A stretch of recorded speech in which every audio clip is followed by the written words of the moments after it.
The Top Fuel Racing League is on the air! Live from Pocono International Raceway, it's the DW12 League. Race number 11. That's right, folks. We are 10 in, 10 to go. Halfway point of the season. Tony Trapasso up in the booth with you tonight. And we are live for the AZ Direct 300. This broadcast being brought to you by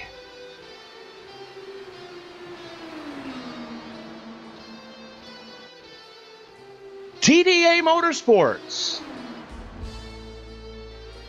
Terry Adams and the crew over at TDA providing tonight's bump music, proudly supporting the Disabled American Veterans Association.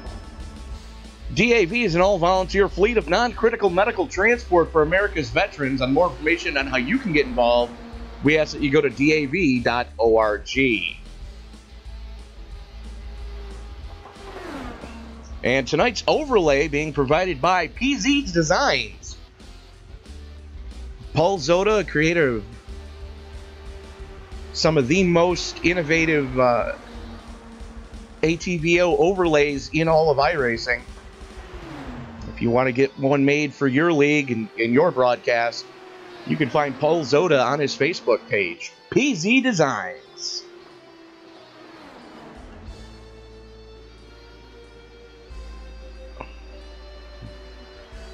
So we are halfway through the season here in the Top Fuel Racing Series DW12 League,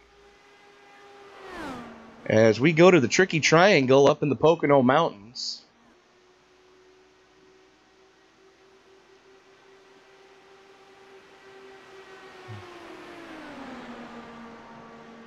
Hot lap's underway right now, as you'll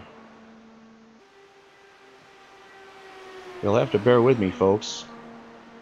Run just a tick behind schedule thanks to real-life obligations at the place of employment. But I'm not going to complain.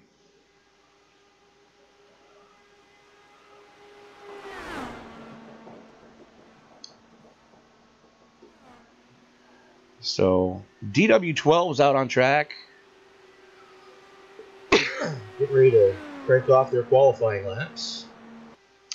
Tonight's race is, there's a $30 purse on the line. $15 to the winner, $5 to the second and third, and $5 to the biggest mover of the race. So whoever gains the most positions from the time the green flag first flies to the time the checkered flag flies is going to collect an extra $5. But there is a catch. In order to collect that, you have to put in a legitimate qualifying time during the qualifying session. We're not just going to let you, choose to not put up a wow. Okay. Oh, Chris Walker currently sitting second quick, going on a proverbial Mr. Toad's Wild Ride. Nate Siefker laying one down in the qualifying session. So solo qualifying is we're gonna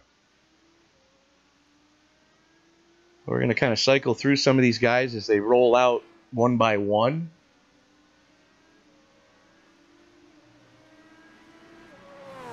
There's Carl Burke getting ready to lay one down. Makes his way out of turn number 1 through the short chute into the tunnel turn. And for those of you who aren't familiar with this track, it seems wider than it is, but it definitely has 3 distinct turns to it. As the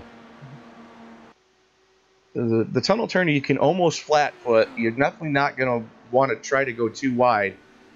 Turn 3, you've really got to kind of pedal it.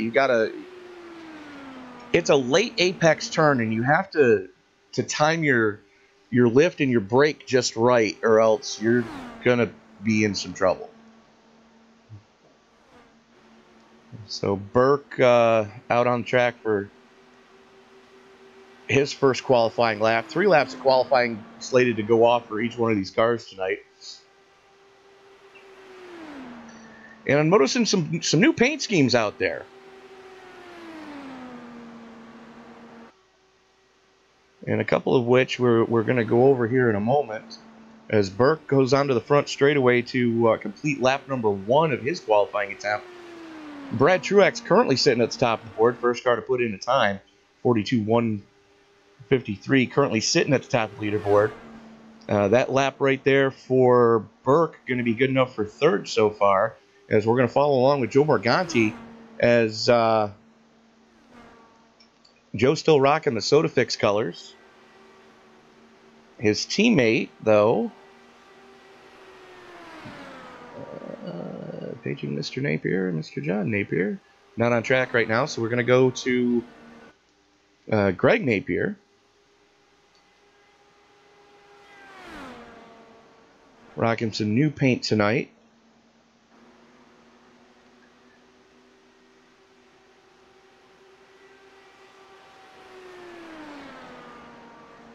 As Matt Hummel provides us with our first, thank God this is a simulator moment tonight, as he goes to the top of the board and is immediately bumped off by Jerry Lawler.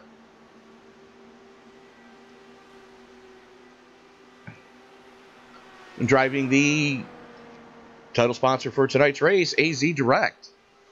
DW12. Keith Mayato currently sitting second quick in the Ford-powered DW12. I dig it. Ford, get on the stick. Make this happen. As Matt Hummel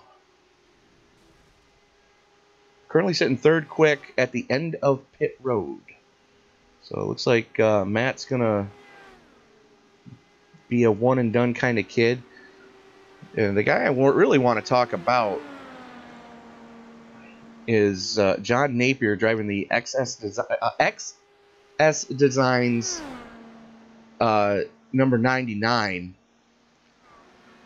That is a brand new company that is making custom button boxes for the sim racing community. And I'm sure you can find John on his Facebook page and get more information about his sponsor. As he still also is rocking the SodaFix colors on there as well. And I did notice that all of Team Strange Nuts is running the Periwinkle wing. I would be remiss if I didn't mention that Bofa Broadcasting this week has lost a couple of good friends. And Sean Wyman and David Zepp were taken from us this weekend. Both have been diagnosed with pulmonary hypertension, which unfortunately is one of the most misdiagnosed critical or chronic illnesses on the planet due to the way that it presents itself. It actually, the symptoms coincide with so many other diseases out there that doctors,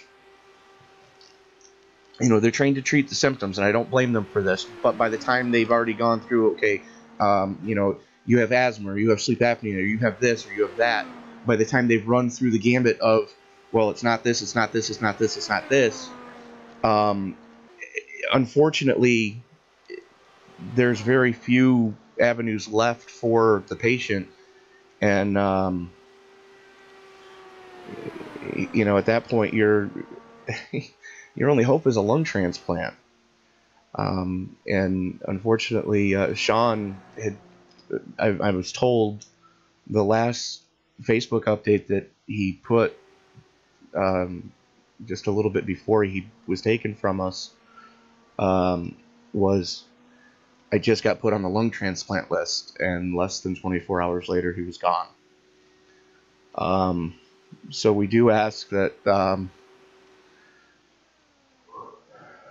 we do ask that you go to phaware.global.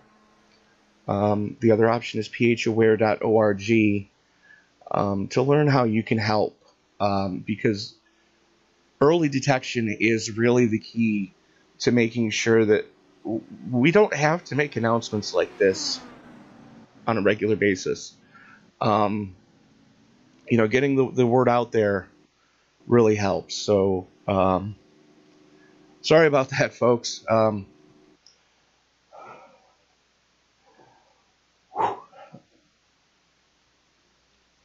So qualifying, looks like everybody has taken the time except Colin Scott, who's on the track right now.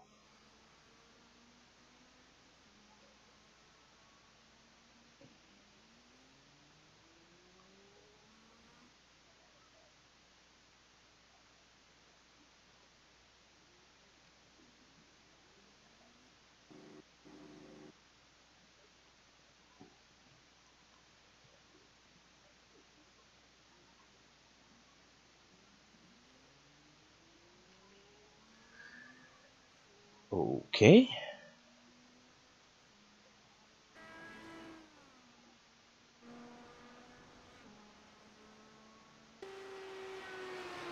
So Colin Scott out on track right now in the Samsung 20. Going to be the last car to put up a time.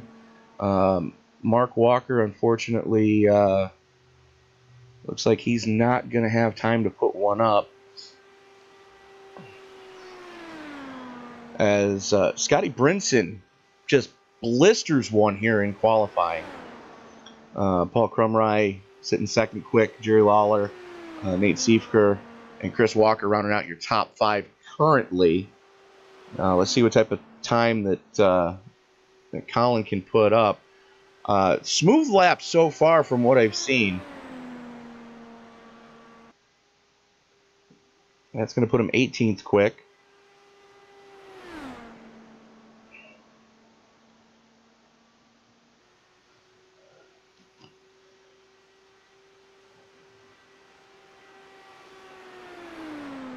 Looks like he's going to have time to crank off just one more lap.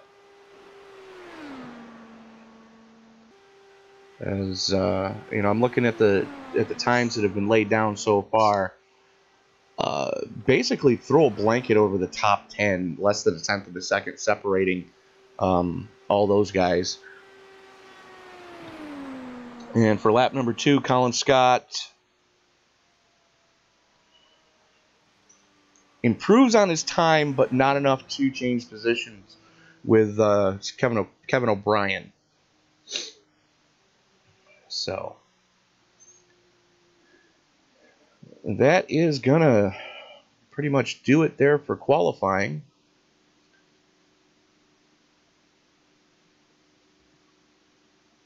As last minute instructions being given to the drivers here. Do ask that you don't forget to like, subscribe, and share for those of you who want to get in on the action next week. Go ahead and drop a comment with your iRacing screen name, and we'll get that passed along to the league admins and see if we can't get you added into the action on the track. So 300 miles the scheduled distance here tonight. For those of you keeping score, that's 120 laps. Starting up on the point, Scotty Brinson out of Florida. He's going to be joined with the Midwestern kid, Paul Crumry. Row number 2 is going to see Jerry Lawler and Nate Siefker. Chris Walker and Keith Mayato are going to make up row number 3. Row 4 is going to see Greg Napier, the younger of the 2 Napiers here tonight. He's going to be joined with Matt Hummel in row 4. Row 5 is going to go to Greg's dad, John. So father and son starting nose to tail tonight. That could mean trouble for the rest of the field. And Carl Burke is going to roll off from the number 10 spot. Row number 6 is going to see my brother from another mother, the Irish invader, or the UK invader, I should say, via Ireland, Mr. Sam Cooper Bennett. He's going to be joined with Ohio's own Doug Kennedy. Brad Truex and Joe Morganti are going to make up row number 7. Row 8 is going to see Robert Dudley and Tony Rice. Kevin O'Brien and Colin Scott are going to roll off in row number 9. Galen Gidman and Mark Walker are going to be in row number 10. And slated to start shotgun on the field, better late than pregnant, Mr. Ronnie Osmer, who we have seen the past couple of nights here put up some amazing performances. So let's see what the young gunner out of the mid-10 can do.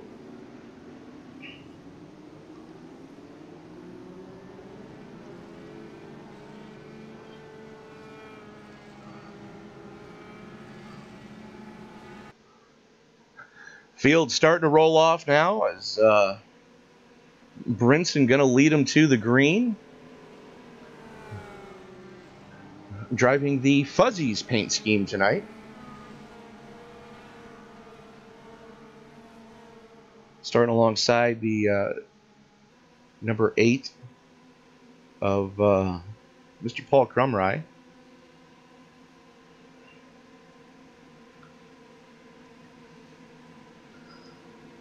As we've got a blinker, that's Nate Siefker.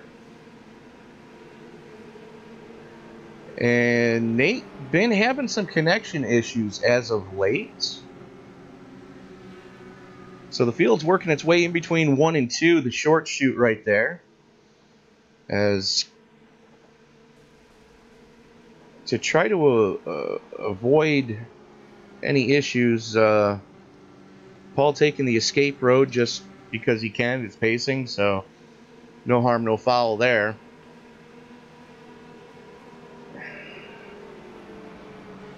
And it looks like Nate Siefker has taken it pit side.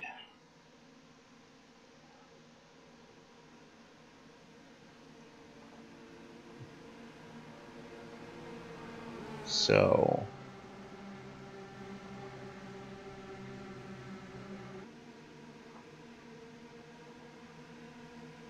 pace car getting ready. Green. You gotta love how the pace car reacts here. It's not even in. The green comes out, and we are live from Pocono. Definitely something that iRacing is gonna probably want to take a look at before too much longer here.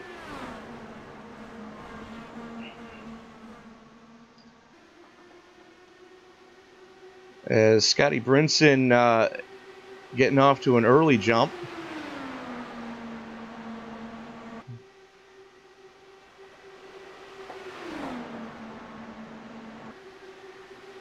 Crumry to the inside as they go through the short chute.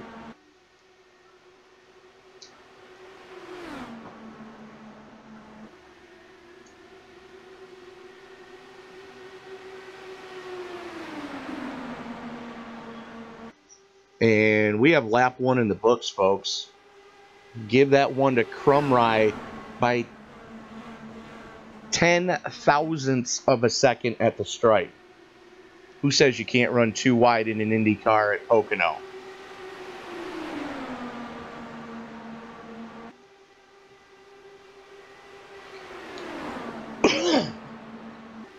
Crumry falling back right now as Brinson's showing the way. And they are still mixing it up here.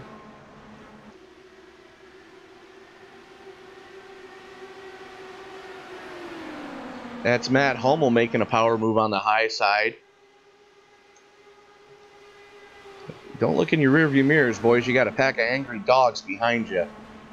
John Napier currently running in 6th spot.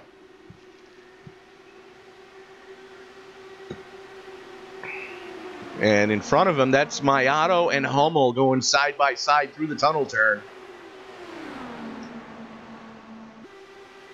Mayato giving plenty of room there.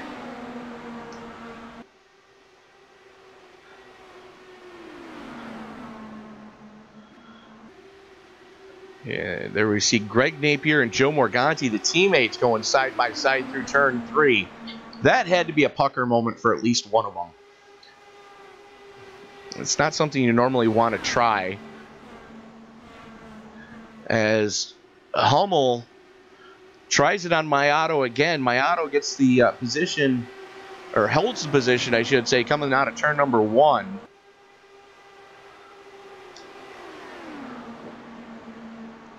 These guys are still slugging away at it. Mayato on the move in the Ford-powered DW12.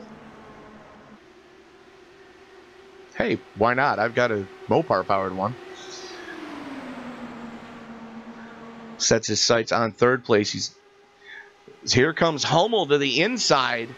Gonna have a 2-for-1 sale. Hummel can't get the clear on Lawler as they come through the turn 1. It pinches it down a little bit. That's going to let Mayato keep it wound up on the high side. Momentum at a premium right now. Meanwhile, you saw that car, the green car, way down the track. That is Scotty Brinson in the 14. Over a second to the good over second place, Paul Crumrine. And these guys are still at it. That's Carl Burke getting a run on Hummel right now. They go into turn 1 side by side. Burke going to get the position. Gets the slide job. Almost brushes the safer barrier. And Doug Kennedy gets it all wrong. Let's take a look at what happened to the ABC Contracting number 58 as they go into turn number 1. It's Sam Cooper Bennett on his high side. That looked like all sorts of net code.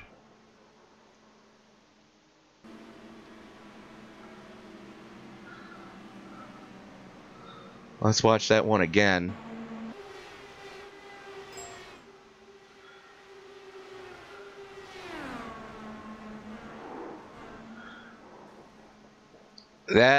If that's not net code right there, I don't know what is. User was moved to your channel. And joining me in the booth, the Heartbreak Kid himself, Mr. Nate Seifker. Nate, another rough one for you here tonight. Yeah, I don't know. I think Chris and I just dropped for some reason, so unfortunate for both of us there. But yeah, I don't know. I was just going through turn 1 on the formation lap, and just everything went black. So it was a good turn on the warm-up lap race for me. Well, fair enough. Now, one of the guys we are going to reach out to tonight is we are going to reach out to one of the co-owners of Team Strange Nuts Racing, currently sitting 7th quick, John Napier, driving brand new colors on that car tonight. John, care to explain? Yeah, we picked up a new sponsor, Tony. Excess Sim Gear. They do. They specialize in affordable sim racing gear, button boxes, wheel mods, stuff like that. Fair enough. Now, Facebook page, yes. Just created. They are a startup. They are a startup company, and if I'm not mistaken, they're also the same company that is going to be sponsoring. League sponsor in the Paskey's Cardiac Cup series on Saturday nights? That is correct. Okay. So, XS Sim Gear, you can find them on Facebook for more information, right, John? Yes. All right. We'll let you get back to it, and hopefully we're talking to you in Victory Lane in a little bit. Thank you, Tony. Appreciate it. User was moved out of your channel. Well, folks, you heard it here first. XS Sim Gear, brand new startup, already starting to make some waves in the sim racing community. Of the good kind, I might add. Yeah, you always want good waves in the sim race community. You don't want bad ones, for sure. No, these guys are. It's for racers by racers. The way it's been explained to me, it's racers that they looked out there and went, yeah, everything is just way overpriced. Let's see if we can do it at a more reasonable cost for everybody. And it looks like Chris Walker gonna get the lucky dog.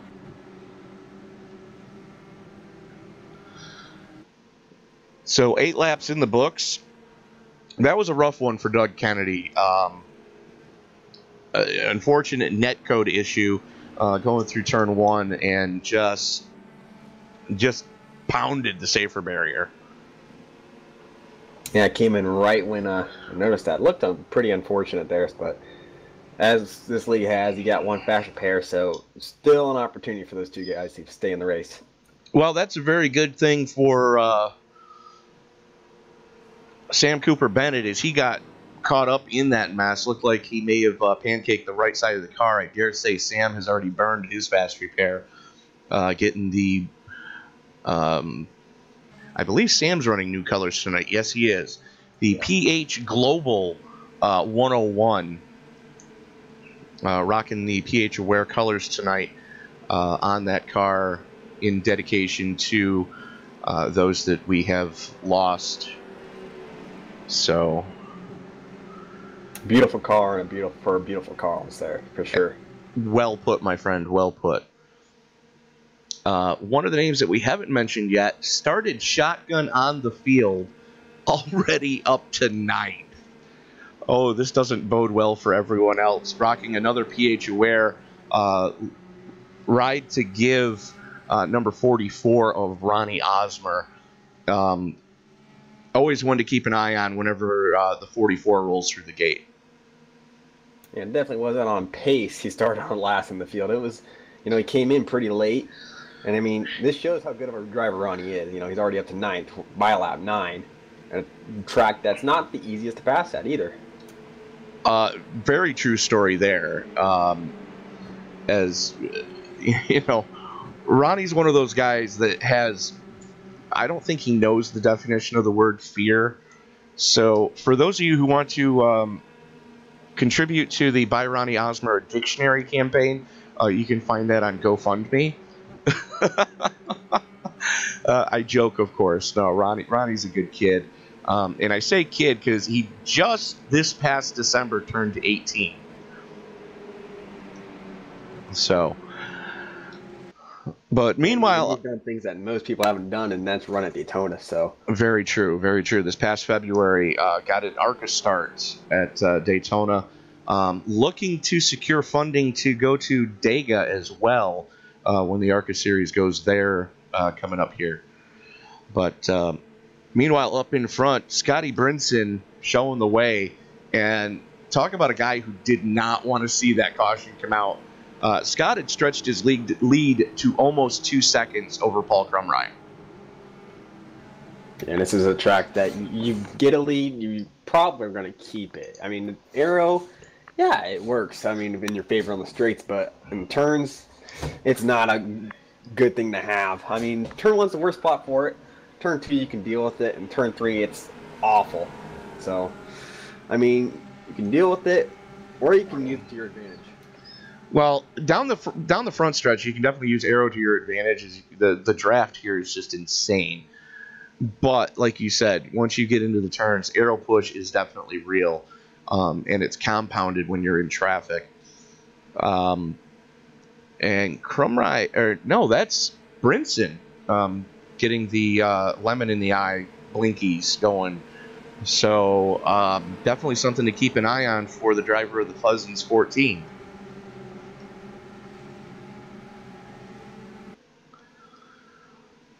As the field working its way through the tunnel turn. Now, Nate, you had a chance to actually get some laps in here. How bad is the bump through the tunnel turn tonight? It depends on the line you'd use. If you're running right on the bottom, on the paint, basically, it gets sketchy. And then you go up about a groove, and it's not bad at all then. Okay.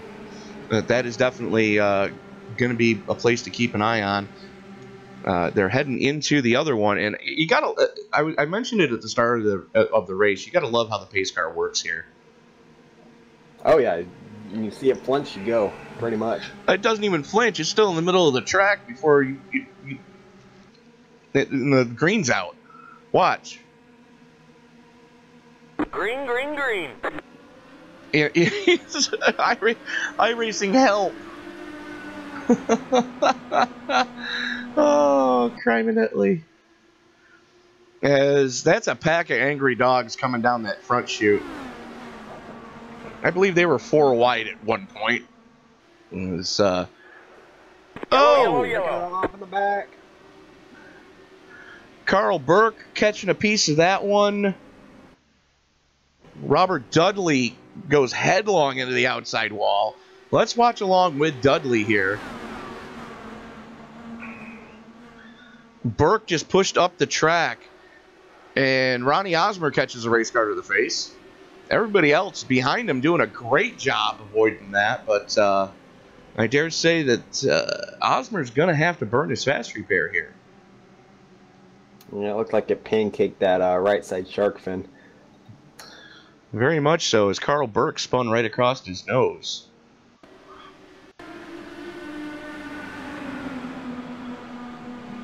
So here we are. You can watch Dudley get a run there on the high side. That's Burke on the low side. And Burke, unfortunately, catches the rumble strip and just pushes up the track. And Dudley, a victim of circumstance, nowhere to go. Sideways down back in front of Ronnie Osmer. Osmer nowhere to go. So that's a rough one. Yeah, right where he hit that rumble strip, there's a little bump. So he hit that too with the rumble strip, and that's not a good combination at all to have. No, because your steering goes completely away because your front wheels aren't touching the ground at that point. Exactly. Oh, not cool. Let's see if we can see any damage on Osmer's car. Yeah, it looks like that right side shark fin, like you said, has a little bit of a crinkle to it. We'll be able to probably see it better in this one. Come on. It looks like Morganti got a piece of that too on the way through. And then it looked like Colin Scott just took a nice trip through the grass to make sure he missed it all. It took a trip through the grass, but that's not going to do your wing or your underbody any good. And I'm not sure if anybody's told Osmer yet or not that he might have a little bit of damage on that one.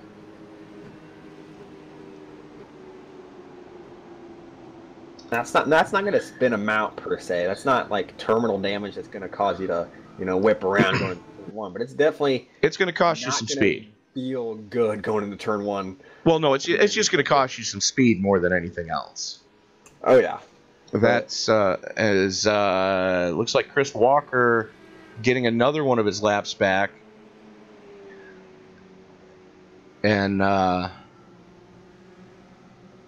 he's getting the lucky dog there. But yeah, it's going to cost you speed more than anything else. And that's really where you're going to feel it, is when you go to try to make the move on whoever you're drafting off of. It's not going to feel all that great when you duck out. Yeah, it's not going to feel pretty good. Now, the rule of thumb with this car, because this is the car that's known for the shark fins. Anybody who runs a fixed series knows about the shark fins. But if your left side's damaged, you're going to have a really loose car. If your right side's damaged, you're going to have a really tight car. And it seems like he's damaged that right shark fin. So, I mean, yeah, he's going to be down on speed. He's also going to have a really tight race car. So it's going to be interesting to see, because we've already had, 2 or 3 cautions now? I think this is our 2. Second one. So it's going to be interesting if we get a green flag run to see how he deals with it. And new name to the league, I believe. You can correct me if I'm wrong here, Nate, but the 94 of Galen Gidman.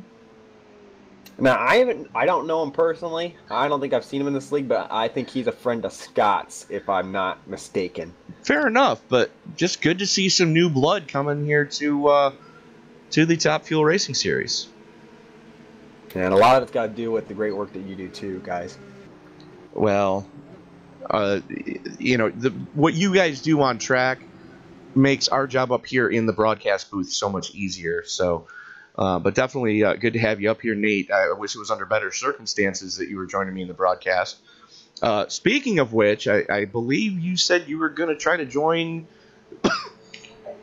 the broadcast Saturday night, as we just secured the rights to the Paskey's Cardiac Cup Series, brought to you by AZ Sim Designs. Or, not AZ, Thanks, John. XS Sim Gear, XS Sim Gear Cup Series as they go to Daytona for their series opener. Now, it's going to be interesting to see if I get off work in time. But did you know what time it starts? Eastern time or Central time? Well, I believe the race itself is going to start right around 9 p.m. So I'll be starting the broadcast, and then you just join me in the booth whenever you can make it. Yeah, I'll probably be an hour late, maybe an hour 10. But hopefully I get all my stuff done at my main money-making job, and I'll be able to come in the booth. I love announcing pack racing. Love it. I know that feeling.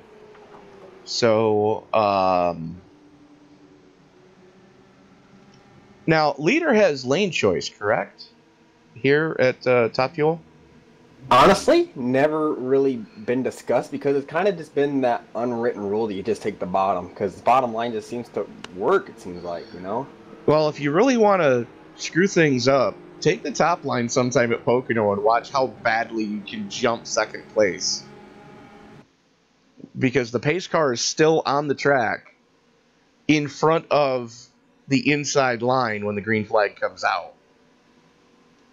Yeah, you think that iRacing, with all the resources that they have, you know, they would have identified a pretty, in my opinion, it's a pretty big issue. I would think. Would you agree with that? I've always had an issue with that particular quirk of this track. I have not run any races at the new Pocono scan, so I don't know if that's been fixed or not.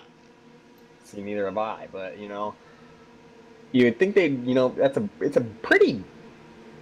I don't think it's, you know, good for racing on iRacing to have the pace card pull off so late. So honestly, I thought they would have fixed it, but it kind of works in your favor because you kind of know when the leader's going to go, but it just, the field, when they go, it's just so packed up. Very much so. You almost get a similar thing at the old Daytona as well, where the pace car actually does start to make the left, and then the green flag comes out before the pace car is actually off the track. But yeah, that's something that they really should probably figure out in the algorithm. But because I'm pretty sure it goes off the distance away from the pit entry point where it's safe. I think that's how iRacing determines when the pace car comes off. So right, and the problem is where they throw the green. The pace car should probably be off the track before the green flag comes out. Ronnie, bump drafting as we get going again. Ronnie not afraid to push in an IndyCar. That's definitely something that you know, we've seen in the past. You know, Ronnie knows how to do that. As Scotty Brinson still has the lemon in the eye. So the two Napa Auto Parts cars side by side as they go into the tunnel turn. Ronnie having the discretion being the better part of valor, and yellow. And we are back under yellow. Colin Scott. What just happened there? That's Chris Walker to his inside. Oh! He blinked badly going into the tunnel turn and reappeared just as Walker went to set up for the corner. And there's definitely a thank God this is a simulator kind of moment, because that definitely would have been a mercy flight ride had this been real life.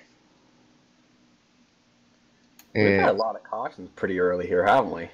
Well, it kind of has to do a lot with the track more than anything else. You know, this track is notorious for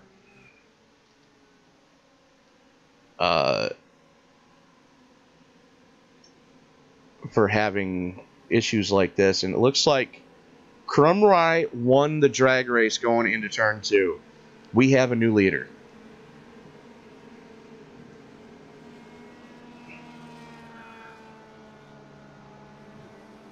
Pretty sure this league has a time limit. Today it's 2 hours and 50 minutes from the start. Hopefully we don't even have to come close to touching that because Please no.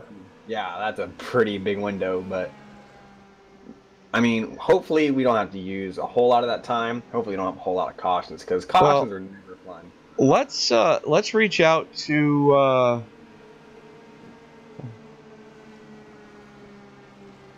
hold on here.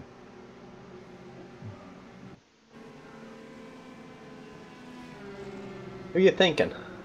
Well, I almost grabbed the wrong person. I was thinking grabbing Chris Walker, and I just almost grabbed Mark Walker. Ah. Oops. We're going on pit road now, so we might want to... Yeah. Basically everybody going pit side this time. The only one staying out, Galen Gidman. No, I take that back. Sam Cooper Bennett staying out as well. But those... Paul stopped. He hasn't moved an inch. He's got either a penalty or something. I don't know what's going on with him.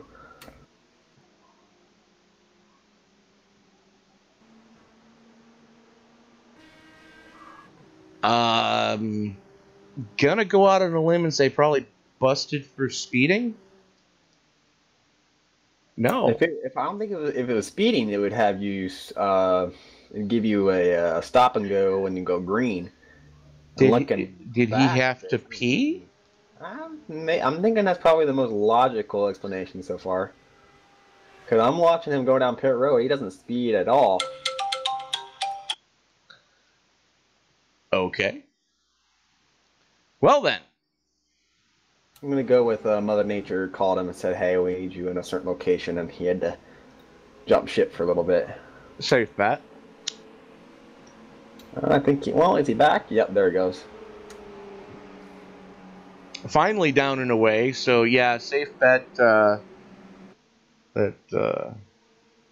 either that or he had to join the team for an ice cream. That's a great movie moment there, isn't it? Anyways. Oh, how do we do this? Robert Dudley winning the battle off pit road there.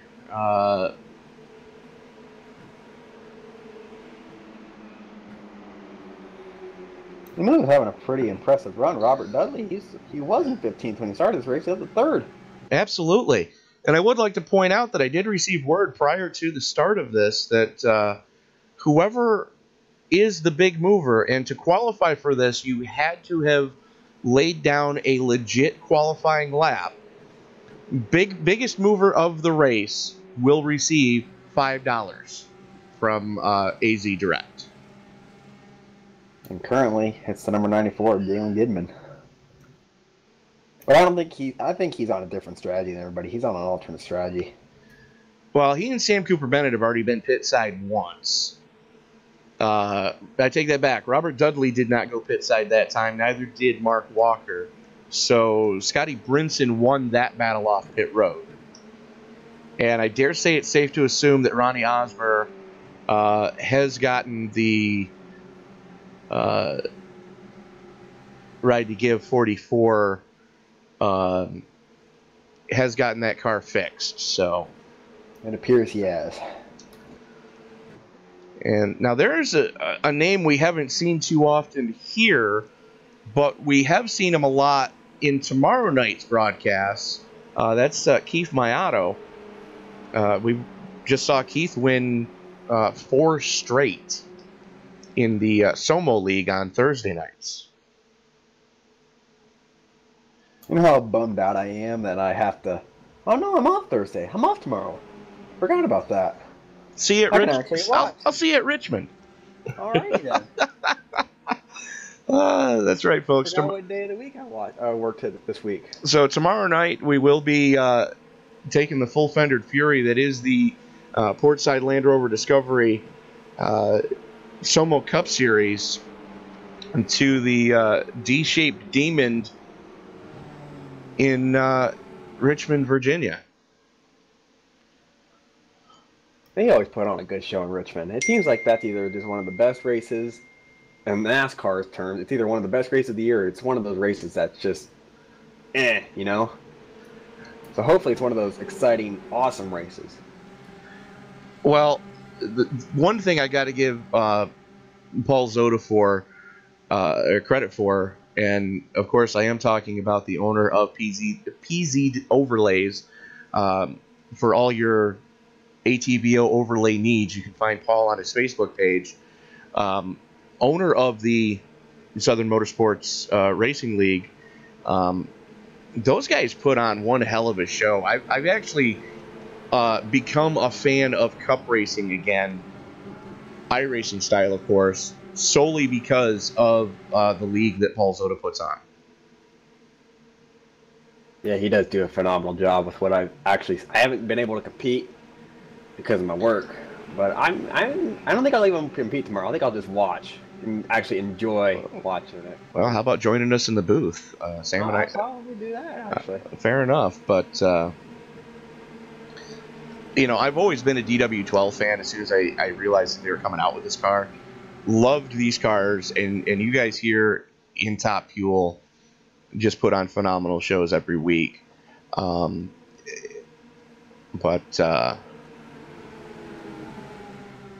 Can't wait to see what Richmond brings. Like you said, it's either going to be really good or it's going to be really good. Exactly. Green flag, green flag. Oh, what a bump! What a jump there! What a jump there! As we've got almost 3 wide going into turn 1. Here comes Brinson.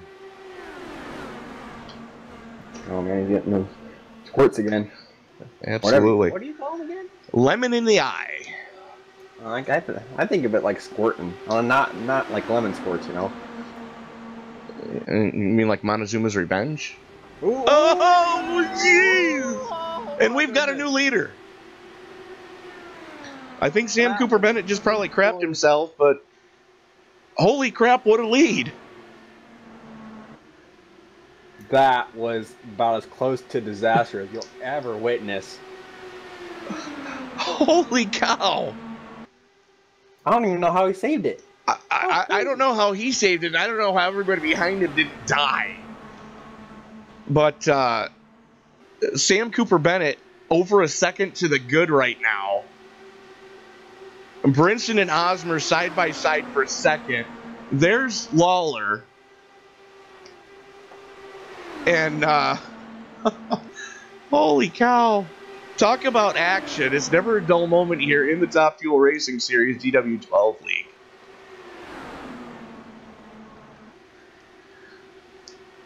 I gotta go back and watch how he saved that. That was incredible. I don't know if I want to. I'm too scared to look. Oh, Sam just clipped him a little bit. That's what happened. Sam just nicked him right in the right rear and caused him to go through the grass there. Fair enough, but Cooper Bennett over a second to the good over second place Scotty Brinson right now. As we're watching the battle for third, that's Mayato and Osmer going side by side. Osmer going to be able to keep it wound up. Mayato going to jump in behind him. I don't think we can emphasize how good of a drive this is from Sam. I mean, this is a pretty proper drive he's putting on right now. Well, he's putting it on for everybody at PH Aware. Safe. There's no other way to say it. He has Sean Wyman as his co-pilot tonight, and he's definitely putting on one hell of a show. Gorgeous car, and this is a proper drive. This is the drive Sam's been looking for all season long. He's probably been the most overdue for a great drive so far this season. I would say he's probably on par with me with bad luck, it seems like. Yeah, pretty much. And, it's really good to see Sam showing the way right now. Now, you said Sam pitted, correct? He pitted 17 laps ago. See, I forgot how long a fuel run was. I don't think it's as long as we think it is. I want to say, how much fuel are you guys running? Full boats or 75%? We're running 17 gallons tonight. And I think in an 18-gallon tank. So yeah. You're looking right around 25 laps before your bingo. Well, again, we've had a couple cautions. You save some gas with that too. Very much so. As Hummel and Lawler are slugging it out right now, that's your battle for 6th.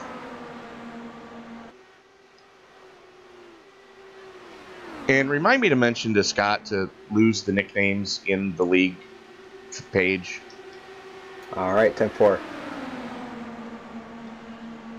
think the only one he had a nickname for is Lawler. Michael. Yeah, Michael. His first name's Michael, in case you needed to know that. Well then. Yeah, I need to scold Scotty then.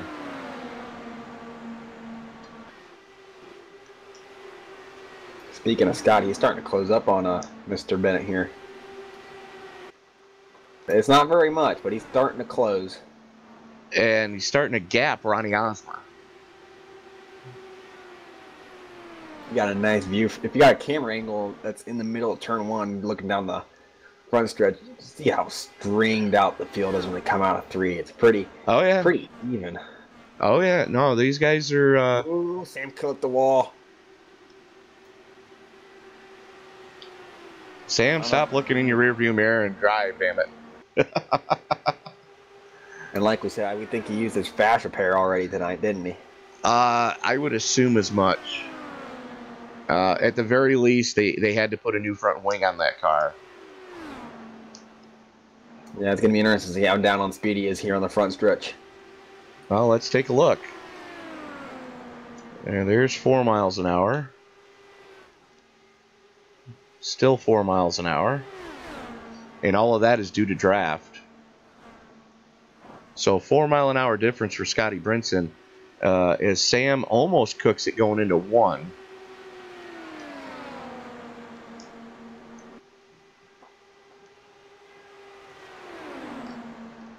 I think this is something that Sam can. I think Sam can deal with this for now. Yeah, he can. And it looks like Scott's got arrow push badly, so he's taking a different line through the corners to. And now he's blinking, so this has bad intentions written all over it. Sam's just gonna let him go. Gonna let him. Please hang on to her, kid.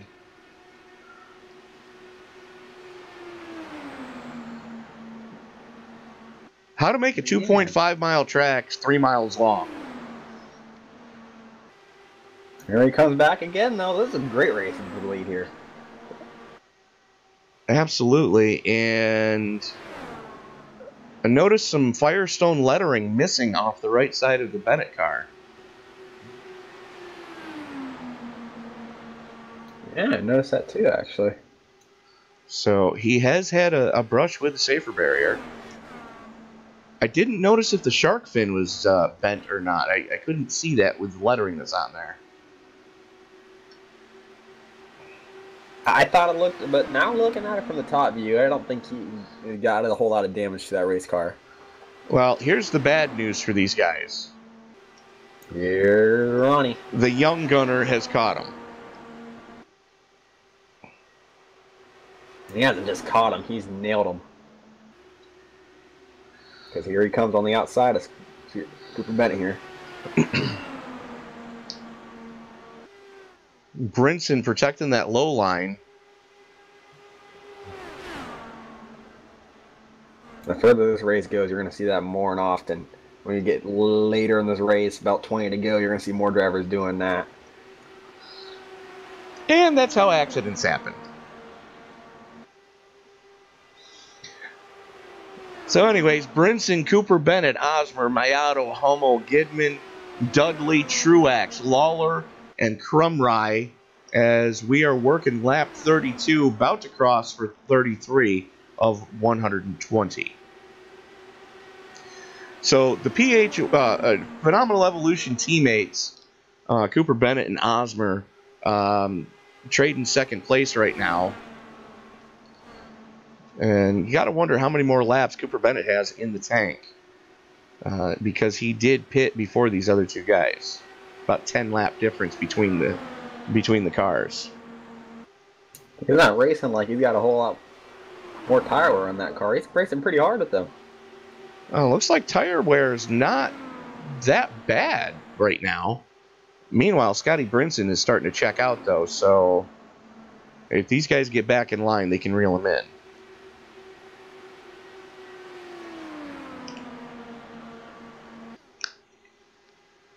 Oh, there it is. Somebody going pit side whether they want to or not. That's Kevin O'Brien in the 184.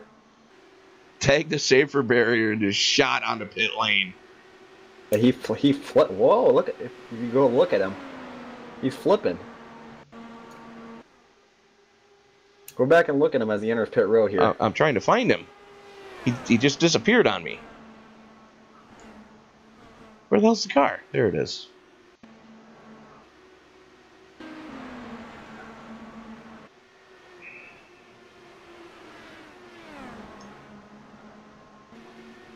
Bonk. Crazy how he did that. All right, iRacing glitches. Gotta love it.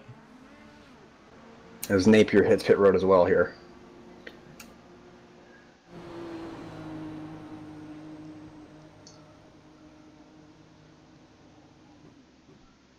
Now, correct me if I'm wrong, but I'm pretty sure Napier didn't pit under that last caution, correct? Correct.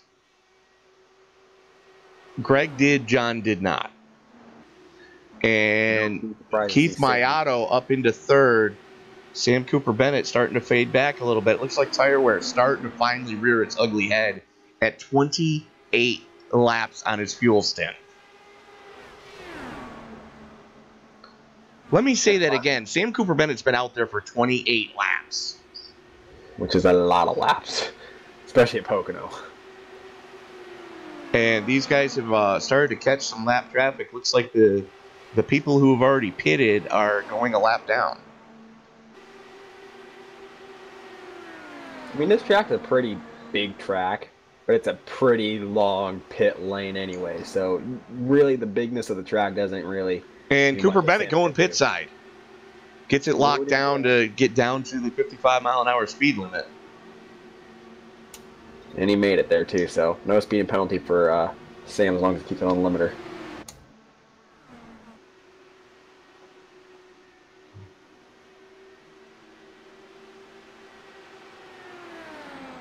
That's pretty wide in the back with Hummel there.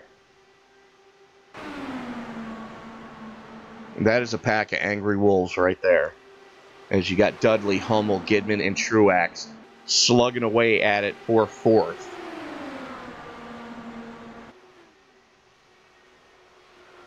You got to wonder how many more laps Gidman has in that Napa Auto Parts number 93.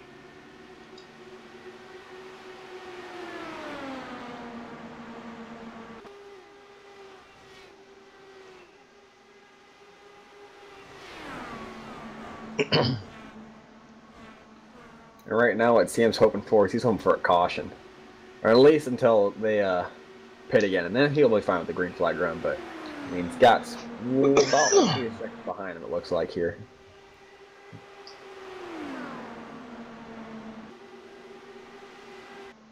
Well, if we get a caution now, Sam will stay on the lead lap, and that'll give John Napier the wave around.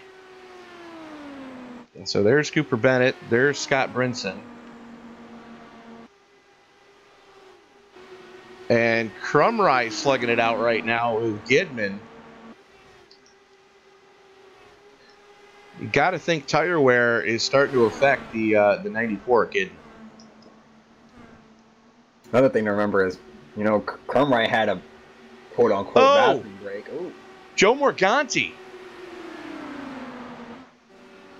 He's stuck in that wall, it looks like here. He's not going to get out of that, I don't think, until he gets a safety. There he goes. Ooh, hang on there, Joe.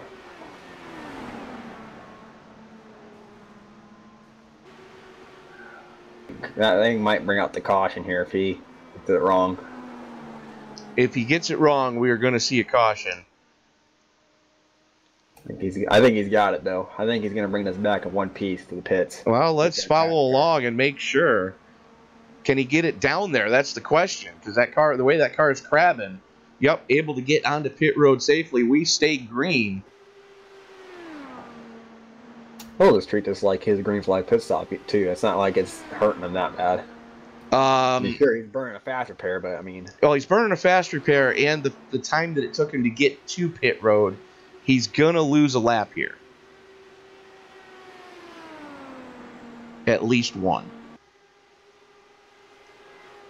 Well, we still got over 80 laps to go here. We just got to a third of the way through here, so it's not race ending, you know, for him, but he's got some work to do to get back up to the top 10. And I'm noticing Mayato, he's a little bit off the pace right now. Are you seeing any damage on that car? No, I mean, let me go look at his lap times here. He had a couple of not so great laps, but I don't think he's, you know, struggling that bad. Well, because he was in second, and Ronnie Osmer got by him, and he's now starting to gap him. That's why I was asking.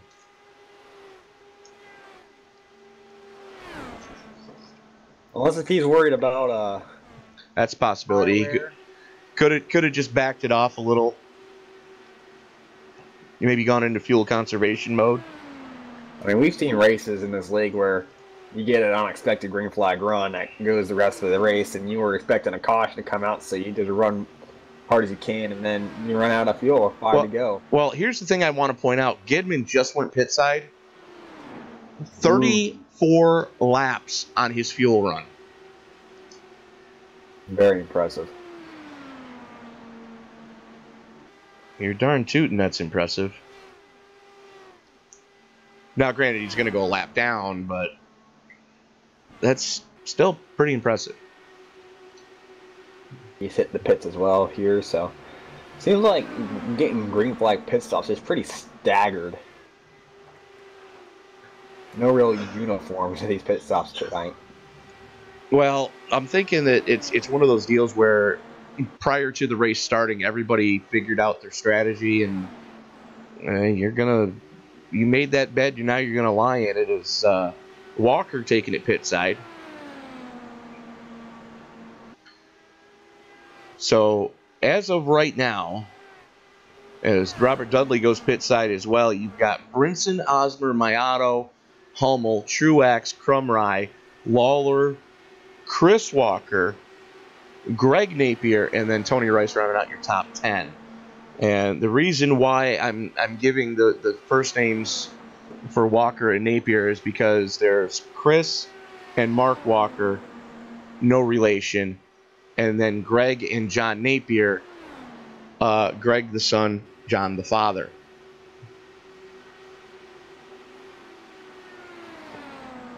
Something Scott's having to deal with too, and something he's not pretty happy about, I bet, is he's got to deal with these lap traffic of people that's coming out of the pits.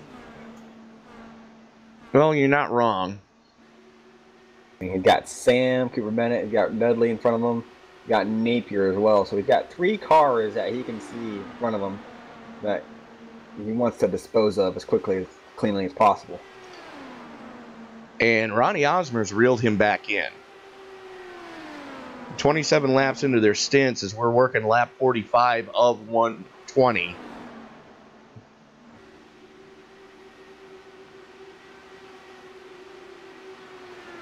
Scott's starting to protect that lead he's got now. Well, he's driven enough with Ronnie Osmer that he knows that he's got to do that. As Crumry right in front of him, Crumry getting ready to go a lap down here. And the thing I'd like to point out is Sam Cooper Bennett has had a remarkable drive to stay on the lead lap. Currently sitting in 8th.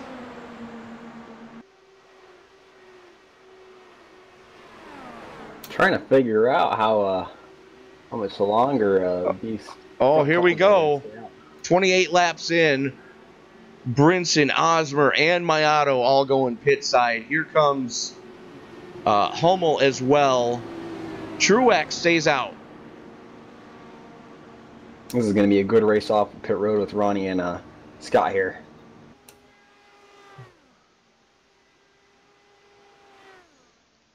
Ronnie's away. Let's see how he does against Scott here. Scott's away. Ronnie's got the jump on him here. Ronnie was better cone to cone. Same exact pit stall time, 9.6 seconds each. Ronnie was better by 0.2 of a second, cone to cone. And it looks like Keith Mayato getting some damage fixed as he was 10-1 in his box. And Truex taking it pit side this time in the Delphi Electronics number 89.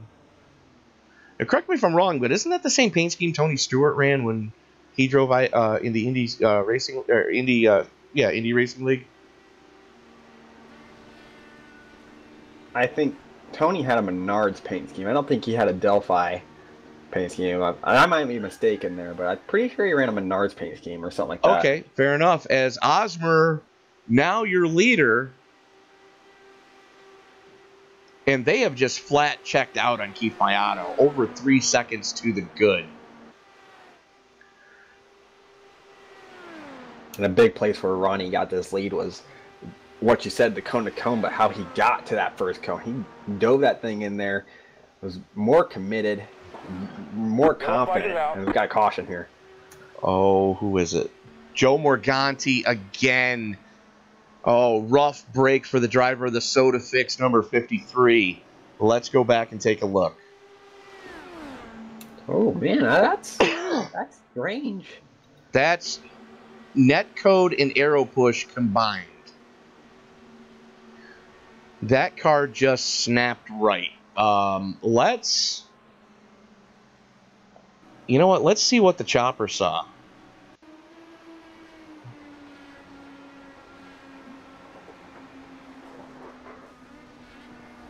That's a connection issue.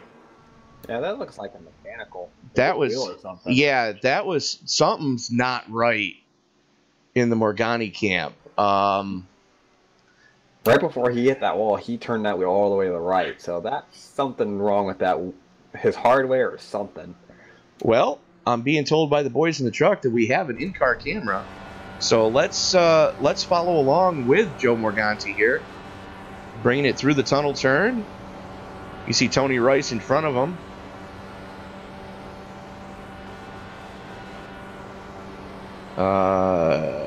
Helps if I'm with Morganti, doesn't it? I think that would help, wouldn't it? Yeah, for some reason it threw me on Scott Brinson, and I don't know why. So, there's Tony Rice going by.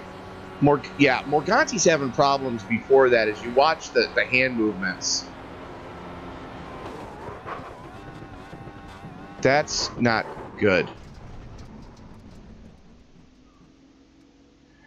And he's already left the session, so we can't even reach out to the driver of the Soda Fix 53.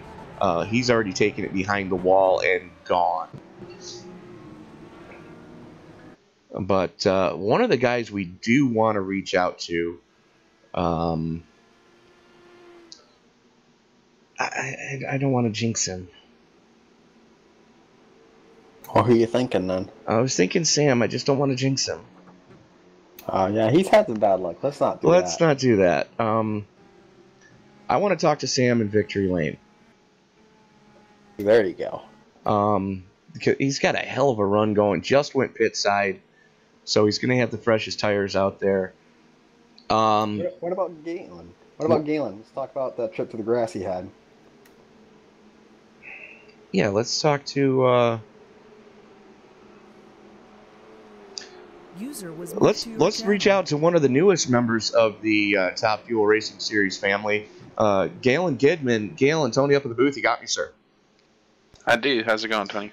So was it a first you say it, then you do it moment when you went through the grass going through the tunnel turn? Yeah, I think I just got clipped a little bit by I think it was the 101, and I'm sure he didn't mean to do it, but he kind of clipped me a little bit and sent me down there, and I felt real bad. I thought I was going to come up and take everybody out, and I'm actually not a new member. I'm a very old member that hasn't been here in a long, long time. So I know a few of these guys, and I felt bad that I was going to ruin everybody's championship or whatever. Well, let me But be the somehow first to nobody welcome. hit me, and nobody hit me, and I was kind of like one of those wait, I'm still here moments. So it's crazy. Well, Galen, let me be one of the first to welcome you back to the Top Fuel Racing Series, DW12 League. Good to have you back with us. And yeah, we were kind of wondering how. Even Nate said, "How the hell did he save that?" I don't know.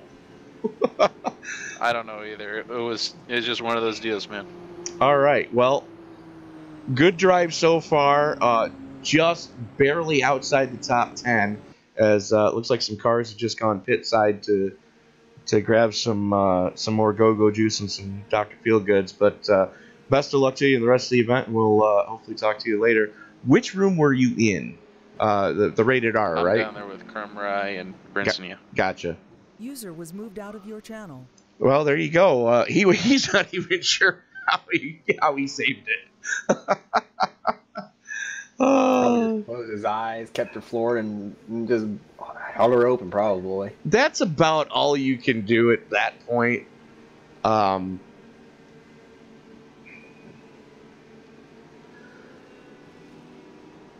As you know, I do want to mention that the folks from SodaFix tuning in tonight, as are the folks from Premier Vapory. No, Prestige Vapory. I am sorry. Don't hurt me, but Greg Napier rocking the Prestige Vapory colors tonight as part of Team Strange Nuts. Unfortunately, we saw Joe Morganti bin the SodaFix car, but still a good run going for Greg, who I did get informed a couple weeks back. Greg is joining the military, so always good to see an 18-year-old, looking for direction and choosing the path to defend the freedoms that we enjoy in this country. So my hat's off to you, Mr. Napier. As the lights go out on the pace car, working lap 52 of 120. Not quite to the halfway point yet, but Ronnie Osmer showing the way. Scotty Brinson, Matt Hummel, Keith Mayato, Robert Dudley, Paul Crumry, Brad Truax. You said Mike Lawler? Michael Lawler, and Tony Rice rounding out your top 10. That stint went pretty quickly, didn't it? Amazing what happens when you're not having to deal with 2-minute pacing laps. Hey, at least we're not at Bristol. Exactly. Because I am going to say this: the next time I have to broadcast from Bristol, I'm playing the drinking game. I plan on my liver waking up next to me following morning with a fresh cup of coffee going, dude, I'm sorry, I don't know what I did to piss you off, but don't ever do that again. And this green flag run, if we get green flag pit stops again, it's going to be interesting to see how everyone does these around the pit stops. I mean, we got a lot of different strategies going on tonight, it seems like. We've got a lot of different strategies. However, you've got most of the cars on a very similar strategy. Just about everybody is 5 laps or less. 5 laps or less. So you got to kind of wonder, because we've seen it go. You can get 30 laps on Green. on a stint.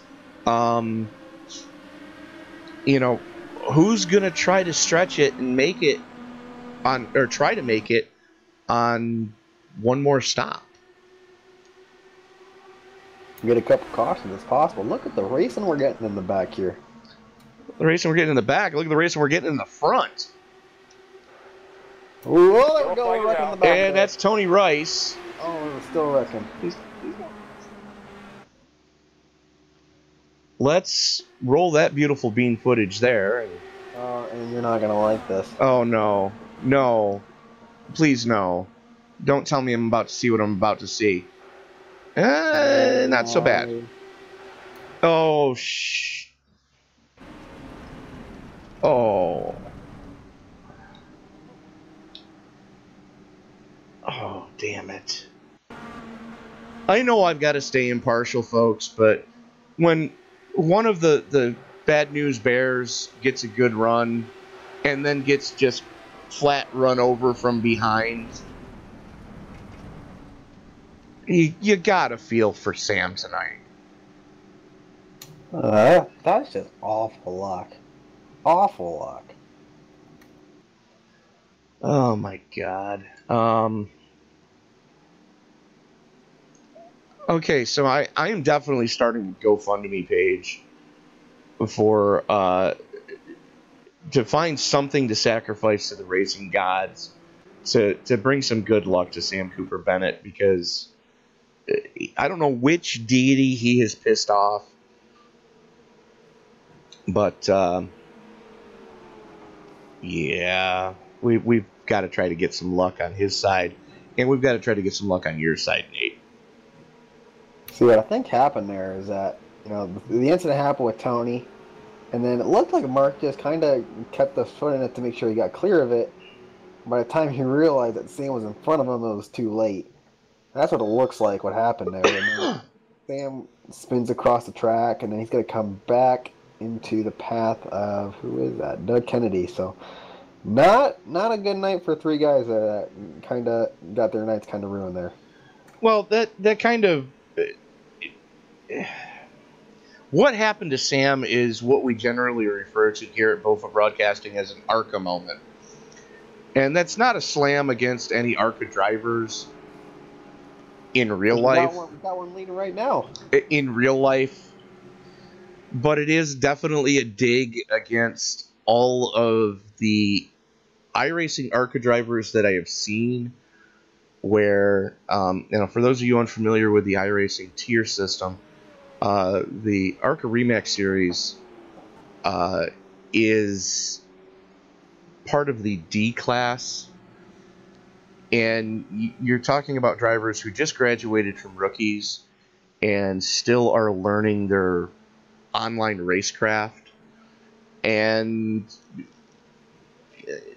bringing your foot off the throttle is a new concept to some of them.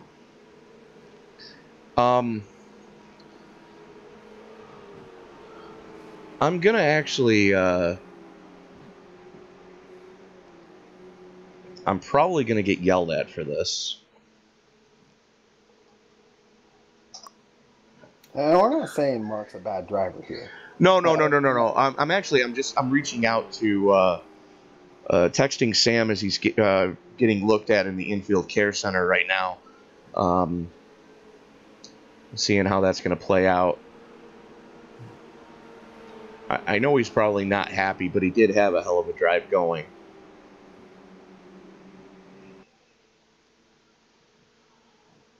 And that's something we see a lot, Nate. Cautions breed cautions, unfortunately. Yeah, I mean, that's what happens with packs. You know, you get more cars together. And, I mean, we wouldn't have even had a caution for the mechanical issue we think happened with Joe. So, I mean, sometimes it's not even the fault of the drivers that causes cautions. Sometimes it's just hardware. Yeah, sometimes it is hardware. And sometimes it's hard to swallow. Sam Cooper Bennett coming out of the infield care center. Sam, Tony up in the booth. You got me, sir? Yeah.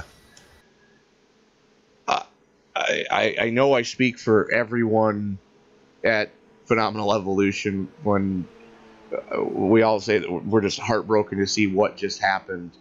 Hell of a drive going, my friend, though. You hell of a drive tonight. I mean, it was probably the single best performance I've seen you have in a long time. You led quite a few laps, for what it's worth. It's a shame to see it ended like that. I'm a bit angry, if I'm honest, because that's the third week in a row I've been taken out by no fault of mine, and I'm just it's just a bit upsetting to see my races end the way they are. And I had a better run tonight and stuff like that, but tonight I'm just super disappointed because it could have turned out so much better. Well, you can kind of blame me because I think I may have given you the announcer's curse because under that last caution, Nate and I were talking. I said, I want to reach out to somebody, but I don't want to jinx him. He goes, who's that? I said, well, I really want to talk to Sam, but I'd rather talk to him later. And unfortunately, I didn't want it to be under this circumstance that we were talking right now. Yeah. Well, we go to Road America next week, so hopefully I can pick something up then, but it's one of my unknown tracks, so I'm going to take a lot of practice before I get to the level where I need to be. The only thing I have to warn you about is watch out for the uphill after the Sargento Bridge. Now, see, I have always been warned about the kink.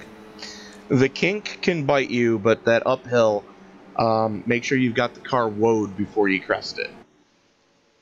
Okay. That'll kick you out in a hurry. Yeah, so that's one of two areas that you've got to watch. So, Sam, are you going to try to get the car fixed and back out there? No, it's done. It's finished. It's completely toasted. After that first incident with Doug Kennedy, it took my fast repair, so once that incident I had with Tony Royce and Greg Napier, that was it. The car's completely toast now until next week. Actually, that wasn't Greg. It was Tony? No, well, it was Tony, but it was actually Chris Walker that ran you over from behind. Ah, okay. It was the other Mark Walker. Mark Walker, I'm sorry. Mark Walker ran you over from behind. That might have been a bit of redemption because I kind of ran him over in hot lap practice, so... All right. Might have been a bit of payback. Well, Sam, you're welcome to stay up here in the booth with us. It's your call, my friend. Yeah, I'll stick around and watch the race. Probably won't say much because I need to kind of collect my thoughts, but I'll be around. Okay, well, just pipe in when you feel it's necessary as the lights are out on the pace car. Osmer, Brinson, Hummel, Mayato, Dudley, Crumrye, Truex, Lawler, Napier, and Gidman are your top 10 currently, as we are closing in very quickly on the halfway mark. And usually, I've noticed this recently, but Hummel, usually he's a starter. He's not usually what we call the finisher, but all of a sudden he kind of just popped up in third place. He's been just really cranking away and slugging away at it. Green flag, green flag. As the roof pace car gets run over again.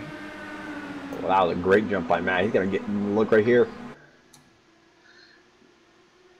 Great jump by Matt, but getting to Ronnie Osmer and getting by Ronnie Osmer are two separate entities.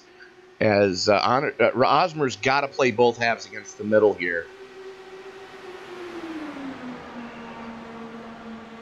And they are side by side behind him. Brinson and Hummel still side by side.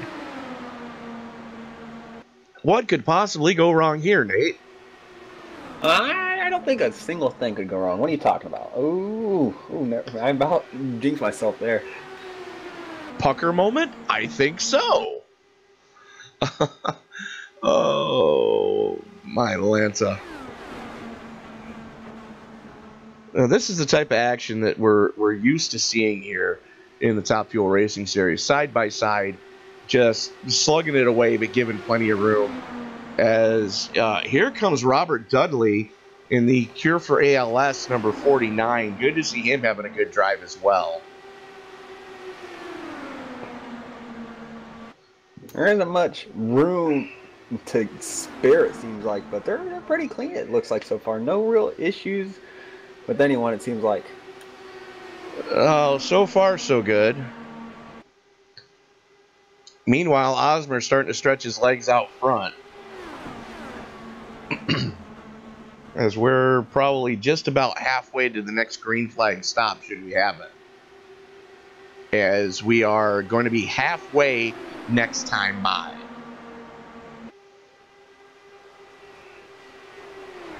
Well, I don't know if you have the ability to see, but who's led the most laps so far tonight? Is it Ronnie or is it Scott? I don't have that information yet, officially. Me. Actually, you might not be wrong, Sam. You did lead quite a bit, didn't you? You led at least 10, didn't you? Ooh. So Osmer has led 13. Brinson has led 31 as Mayato has a first you say it, then you do it moment. Let's go back and see what happened there.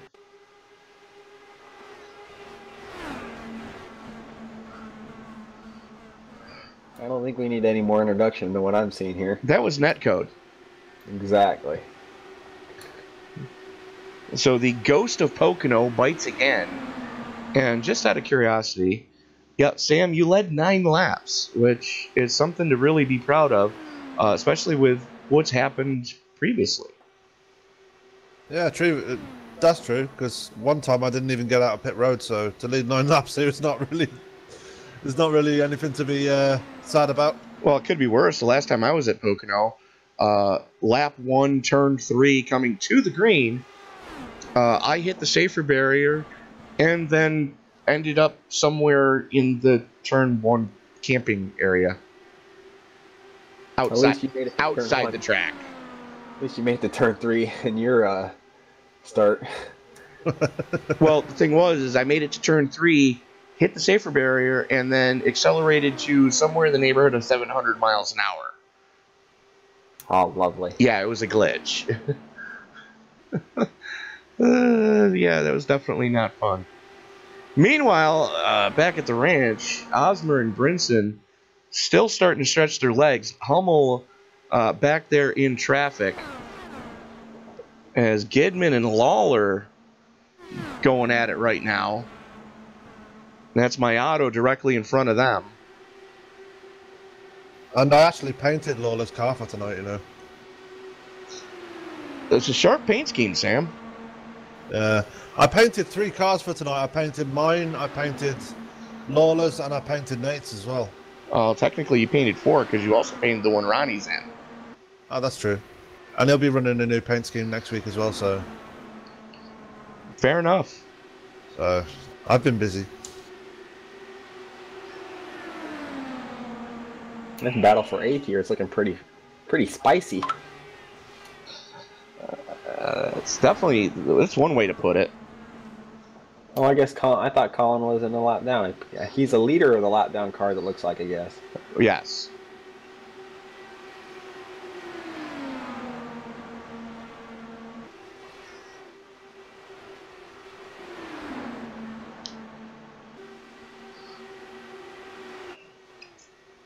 As we're also watching the battle for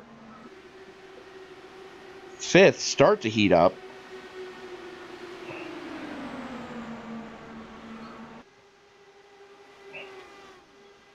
It always seems like Brad shows up at the end of these races out of nowhere. He can run probably 10th all race long, no issue, and then you just 5 to go, you look in your rearview mirror and there he is. So he's definitely not out of this thing yet. You're not wrong. It's good to see Greg Napier have a good run as well. You know what, now that I think about it, Dudley might be second in the points after tonight if Chris Walker doesn't gain any more spots, it seems. Well, Chris is currently sitting in 10th. Oh, what's going on here? Looks like Napier's off the pace. He hit the wall or something. Who, John? No, Greg.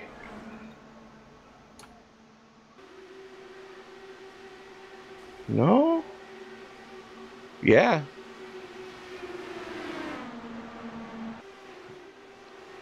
Maybe? Oh, yeah. Yeah, that car's about 6 inches narrower than it should be. As there goes John past Greg into the wall again. I'm going to try to get it cut down. Just can't get down to pit road. Has traffic. Oh, that's a rough one.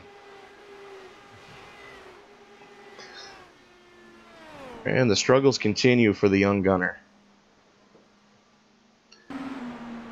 And Dudley's moving up here, it looks like. He's caught Paul Crumray. That's your battle for fourth really starting to heat up.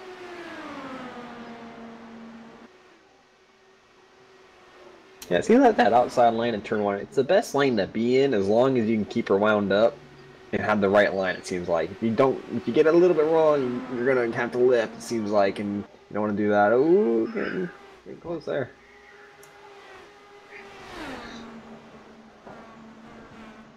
And that's something we've seen quite a bit as of late is, that second line, whatever iRacing has done to the physics model as of late, the second line is really starting to work at some of these tracks. And it's good to see. Yeah. I mean, I don't know if anyone's running the IRA teams at Iowa this week, but that's about the only lane you can run, it seems like. Well, Iowa is such a tight track that, you kind of have to, or else you pinch it down and the car is definitely unhappy at that point. Well, then again, the IR-18, I mean, they lost a lot of downforce with that car overall as a whole package. So it makes it pretty loose and hectic to actually drive the new car around Iowa. So, well, it is what it is. But meanwhile, Osmer and Brinson still going at it. There's almost a full second to the good. Osmer's starting to stretch his legs. As Crumry and Dudley still...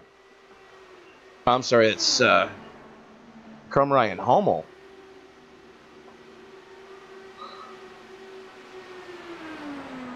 No, I had it right the first time. Crumry and Dudley. That's Hummel in front of them.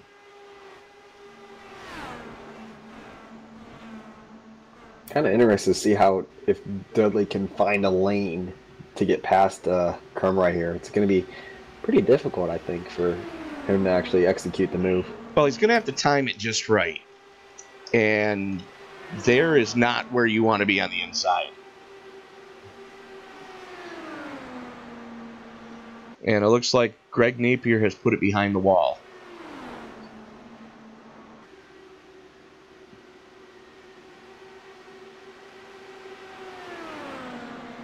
Looks like Keith here is going to go around on the outside, maybe? Looks like he's working it. Well, all that battling has let Keith Mayato back into the mix.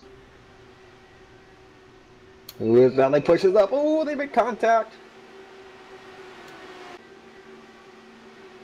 Hey, guess what? I wasn't live. Ah. Awesome. Oh, they made contact in turn 3 in case you didn't get that. Oh, yeah, no, I caught that.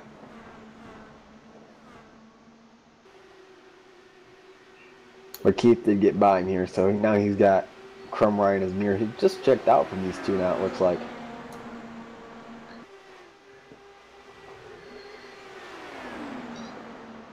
Here comes Brad Truex again. And we are quickly approaching where we saw green flag pit stops last time. Right around that high 20, low 30 area. As you gotta wonder who's gonna try to make it on one more pit stop. And there's only two ideal strategies you have right now. You can either pit now and go for the short pit option and have the fresh tires if you're towards the front, like if you're Scott or Hummel at this point. But if you're towards the back, you gotta go as long as you can and try your best to make it one stop. Personally, I don't think it's. We need some cautions if you're gonna make it work, but it's definitely possible if you really run this to fumes. No, you've got to run it right to bingo and time it just right and hope that you don't run out anywhere except maybe 50 yards from your pit box. and have it start spitting at that point. Anything other than that, forget it. You're not making it. I mean, who's on the longest run right now that you said? Let's find out. Right now, Robert Dudley has the oldest tires on the track at 30 laps. So he's going to be our guinea pig to see if, it's how long we need to go on green flag run, plus how good the tires are. You got to think about that too. Why's he got to be a guinea pig? Okay, a hamster, a mouse. No. Why's he got to be? No, I'm kidding. Never mind. Just completely screwed up that joke for me. Thanks. No problem. Here I am about to do my best Joe Pesci impression. And you blew it, Nate. Thanks. I didn't even realize you were starting it, or else I would have let you keep going. Oh, yeah. You'll learn. Well, something Matt Hummel's learning right now is that he needs to pick up the pace. He's losing quite a bit of ground to Scott and Ronnie here. I'm thinking he may have gone into fuel conservation mode. I mean, looking at his lap times right now, and his lap times, he set his fastest lap of the race this run, so, I mean, his lap times don't look, bad at all. I don't know what it is. I mean, Scott has set his fastest lap in this run, too, and Ronnie, he set his fastest lap on, let's see, he set it early. He set his fastest lap on lap 5. Well, we've got the first set of takers going down pit road. That's Crumride, Dudley, and Chris Walker. And John Napier.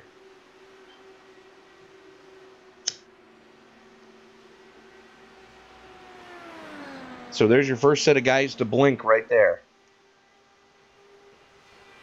So that probably is going to make Brad, Truex, Michael Lawler, and Keith Maeto. They're probably thinking, no, I might want to pit. Make sure I don't, get the undercut here. So. Well, if you're Osmer and Brinson, you're probably going to stay out just about till you're bingo on fuel, simply because their lap times aren't falling off. Right. Yep. Exactly.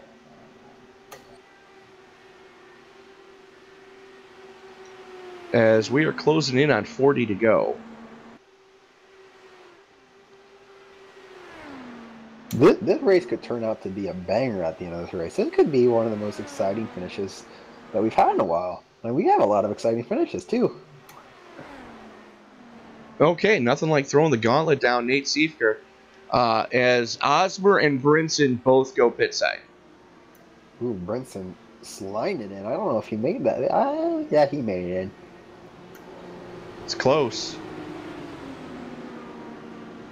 But Ronnie was close too.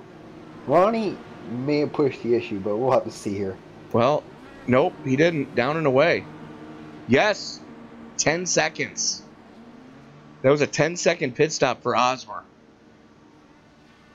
That's just to get it full of fuel too. So, I mean, that wasn't the best stop for him for sure, but still.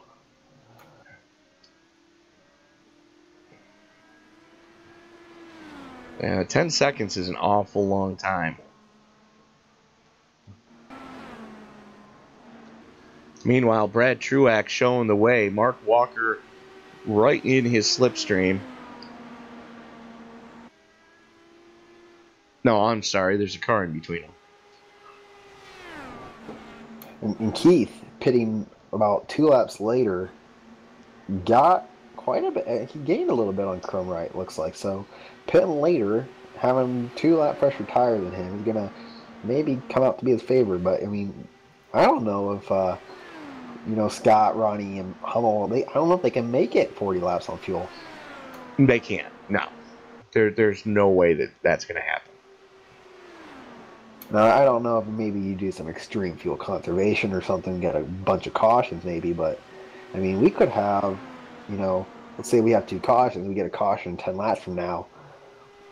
People pit then, and then you get, This could turn out to be one of the races where someone who ran about 10th all race long, 11th race long, they could come out and, be leading this thing when it comes to 5 to go to play right. Well, you've got to have a good fuel conservation strategy from the word go. And I don't know if anybody's got the right strategy yet. Truex, being as we're 40 to go and he's 33 laps in, nobody's making it from here.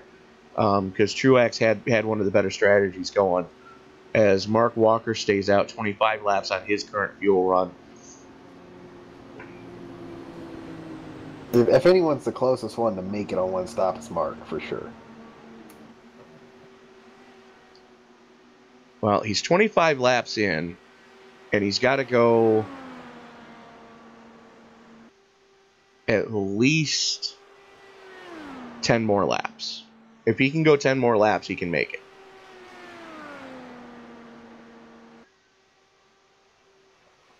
Yeah, he probably realistically can't make it that long, but here he comes into the pits anyway. So well, that answers that question. Throw it out the window. Absolutely.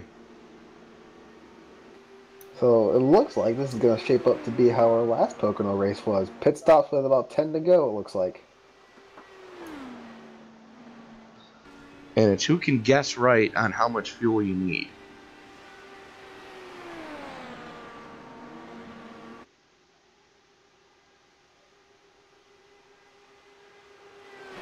So Walker down and away. Hummel gets by. So Osmer, Brinson, Hummel, Mayato, Crumry, and Chris Walker's going to slot into 6th.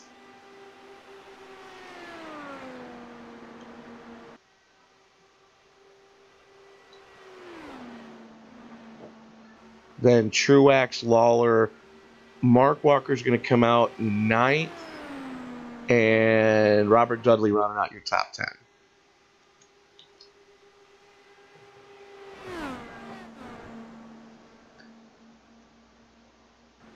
And this race is very interesting. I mean, this is definitely a race for your brain to see, how far away you are, how much longer you got to go and stuff like that.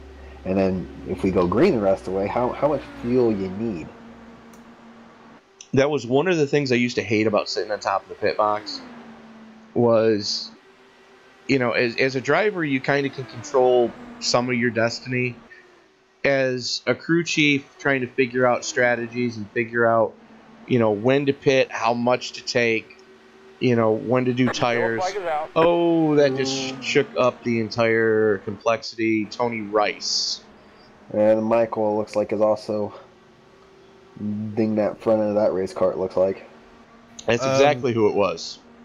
I'm back now. Sorry about that, guys. Welcome back, Sam. Is Mike Lawler going through the tunnel turn side by side with Mark Walker, and Walker punts him.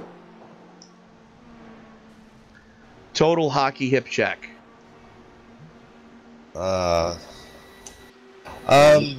Just want to let you know, Scott Brinson has actually requested for an interview during this course. Sure. Let's. He asked me just before I left the. Yeah, that's fine. I just want to. Give me 1 second here as we're watching that replay again. Watch Walker in the teal car. To the inside. And it looks like Lawler didn't realize he was there.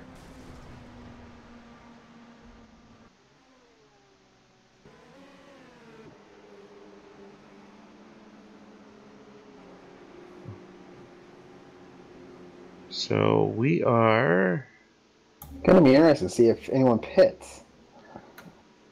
Be interesting to see if anyone pits, but we're also going to reach out to Mr. Scotty Brinson, driver of the Fuzzies number 14. Scott, Tony up in the booth. You got me, sir. Yes, sir. How we doing, Tony? Well, you tell me. Well, it's been It's been stressful. I'll just leave it at that. It ain't over yet because Mr. Arcus here brought his game tonight, and a couple other guys out here brought their game, and obviously this pit stop here, I got to get on and off pit road in a timely manner. I don't know if Ronnie's going to pit or not, but I'm going in. I'm going to try to disguise it just in case he ain't, and he's not, but I am. Okay, so Bringing everybody with me. It looks like just about. Yeah, he's going to be a lonely brother out there on old tires. Well, Scott, we. That's sneaky, I know, but hey, that's racing. Fair enough, but we did hear that the sponsor for tonight's race, AZ Direct, putting up a $15 purse. $30 purse. $30 purse. I'm sorry, 15 to win, 5 for second, 5 for third, and 5 for the biggest mover of the event. Now, biggest mover. 2 spots on that pit stop. Wow. Well, biggest mover though. Did you have to lay down a legit qualifying time to be eligible for that, or? Oh yeah, no sandbagging. Okay, so Osmer not eligible for that one. If anybody was sandbagging or didn't take a time, they're not eligible. Fair enough. It's designed for the person who's maybe not as good of a qualifier and they start in the back and they work their way through the field. It's designed to pay the person who actually deserves it, not the person who just wants to lay down a crappy time and then steal $5 from everybody. Can I have $5 for being the unluckiest driver tonight?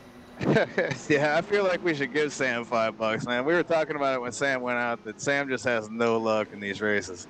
Well, we are going to be starting a GoFundMe page. Actually, 2 of them. One for the purchase a something to sacrifice to the racing deities for Sam Cooper Bennett, and the other one for Nate Seifker. Because I don't know which racing deities the 2 of them have pissed off, but we're going to try to figure it out. So if you want to donate to that, there will be a GoFundMe page within a couple of days, and we're going to post that in the link to this video. It would be greatly appreciated. Well, hey, I got a minute here. I just want to plug Sunday's race. For anybody who doesn't know, as part of Top Fuel Racing who didn't make it tonight, we got a special event in the IR18 at Homestead on Sunday night. Same time, room goes up 7:30, race will grid at 9.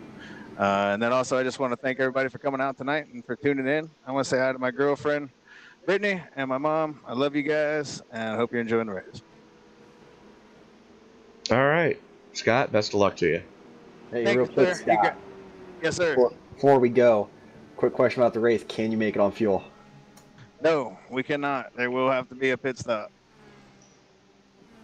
Okay. There we go. Yep. User was moved out of your channel. Well then. Scott doesn't think it can be done. I do know that Ronnie's got a snowball's chance in hell of making it with 9 laps already. Brad Truex 6 laps in. Mark Walker 6 laps in. Matt Hummel winning that battle off pit road. If Scott goes into fuel conservation mode, he's got a chance of winning it and not, having to go back down pit road. Yeah, everyone from about 4th on back's hoping for a couple more cautions. Ronnie, Brad, and Mark, they're hoping, hey, let's get a nice green flag run in here. That's what they're hoping for. So it should be, going to be interesting. It's going to be interesting to see who can hit their marks, who can avoid stepping on their junk, getting onto or off of pit road, and all it takes is that one oops, and your race is over, as we've seen. The thing we haven't really, talked about much is these restarts, especially for how everyone acts, I mean, we talked about the crazy pace car, but we haven't really talked about how, crazy some drivers can get with this wide Pocono front stretch. Well, we haven't seen what we've seen in real life races here yet, where they've gone 6 and 7 wide down the front stretch here. I don't know, but I got this feeling that this restart is going to be a little chaotic. I just got that feeling, you know. I mean, we got 30 to go. You got time to go. It ain't time to just sit back, relax, and watch the race unfold. It's time to go. Time to make your name. Well, according to Scott, we have not seen the money stop yet, so it's going to be Katie bar the door, and as we are, it's like we're going to get the green with 31 to go. So Osmer, Truax, Walker, Hummel, Brinson, Mayato, Walker, Crumry, Scott, and Dudley, your top 10 right now. Just seen Ronnie Osmer scrubbing the tyres there, trying to keep the heat in him. He knows he's on old tyres, so he's got to keep them as warm as possible as they're about to go to the restart. Well, Osmer on the oldest tires out there right now at 10 laps, so definitely something to keep an eye on. I just got a feeling this is going to be a show going into turn one here. That's one way to put it.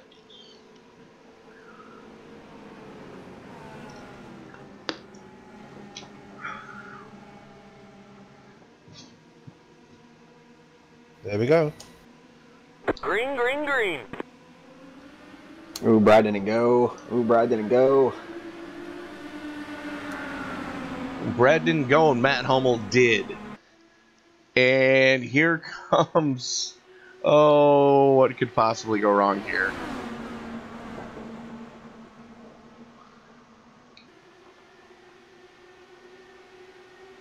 Well, they survived turn one.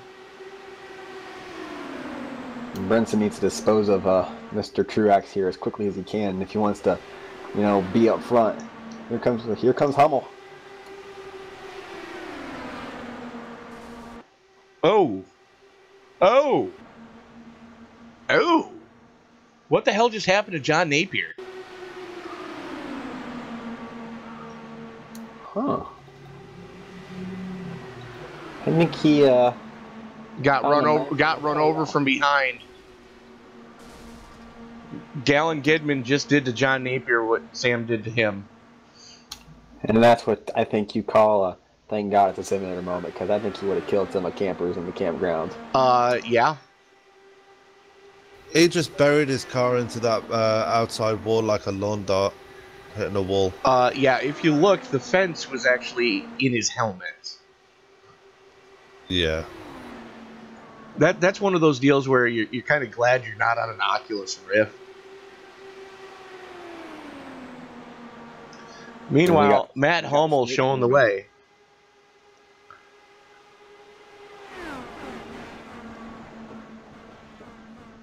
Hummel to the point. Brinson has gotten by Truax.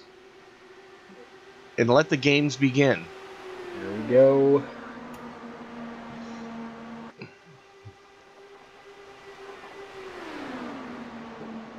About as clinical as you want to get from Brinson there. Very much so. Here comes Truax, too, with the toe. I wonder how much of a fight Ryan could put up. If he's going to just, save his tires. You were saying... You were saying... I don't think Ronnie knows the definition of the word quit. So if you'd like to contribute to the Ronnie Osmer Dictionary Purchase Fund... of course I'm kidding. Ronnie's actually an honors student in high school right now.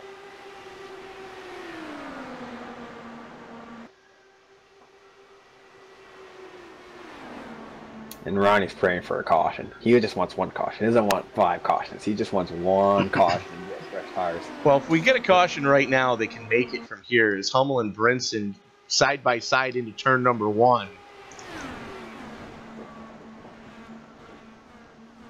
Hummel hanging tough on the high side. Brinson's got to back it off. Yeah, Hummel's not just going to, just say, here, take the spot. Hummel's going to, fight back for it here. And here comes Ronnie. Well, here comes Ronnie, and here comes Keith Mayato as well. So what was a 2-car battle is now a 4-car battle.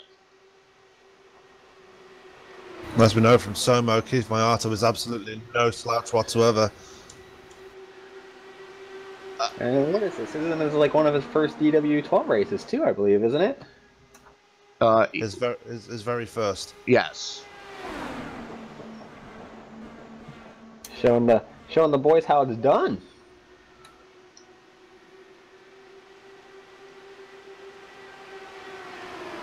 Oh, this is getting chippy.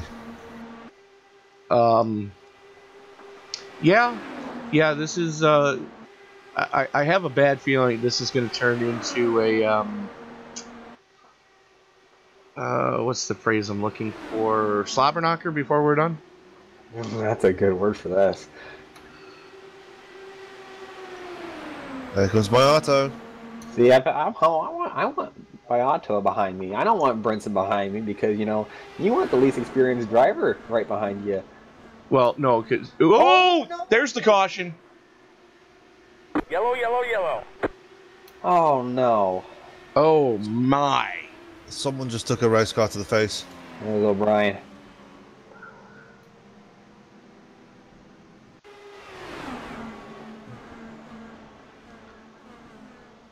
Net code again.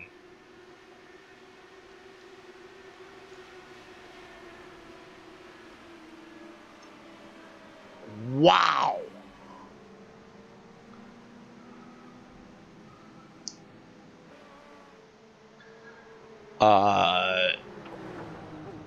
Who wants to see what the cockpit view was?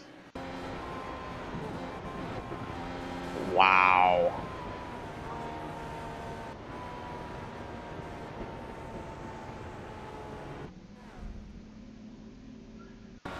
Let's watch that from Mayato's point of view. Get ready for the vomit cam, folks.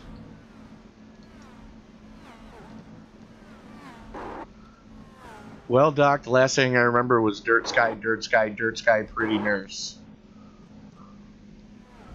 Wow.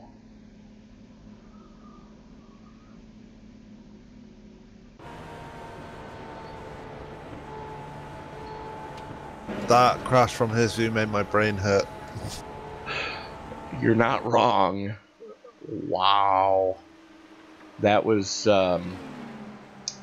User disconnected from your channel. That was bad. That was, as we've lost Nate again. So it's just me and you now. Let's reach out to shoot, we can't. Keith just turned his mic off. Gosh darn it. Well, we were going to send you down to talk to Keith in the infield care center, but unfortunately, no dice. So, looks like everybody going to be going pit side here. Well, have you spoken to Matt Hummel yet? We have not. Bring him up. As soon as I can find him. There he is. Was not expecting him down in Strange Nuts. Yeah, he wanted to be down there. Here we go. Was moved to your channel. Matt Hummel, Tony, up in the booth. You got me, sir. Yeah, I got you. What's up, man? Hell of a run you got going, my friend. Yeah, we're out here just having fun. Just out here just doing our thing, running around, trying not to get involved in wrecks. Had a couple incidents earlier with Keith and Galen, but those were just racing incidents. Car's very tight, coming off of one sometimes, but overall it's been extremely, extremely well. Well, we saw you lead a handful of laps there and, make that car about 4 lanes wide as Scotty was struggling to get by you. Do you think you got anything for him here with 23 to go? Oh, yeah, I think we could give him something. I think we can give you guys a show, too, as well. All right. Well, Matt, best of luck to you. We'll let you get back down there, and hopefully we're talking to you in a handful of laps here. Yeah, appreciate it. We're going to do something well here. Looking for that first win still. User was moved out of your channel. All right, so that was Matt Hummel, currently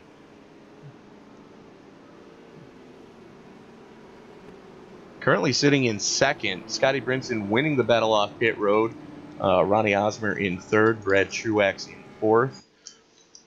So, Sam, let me ask you this. If you're Brinson... Hey, wake up. Next person that pokes me is getting stabbed.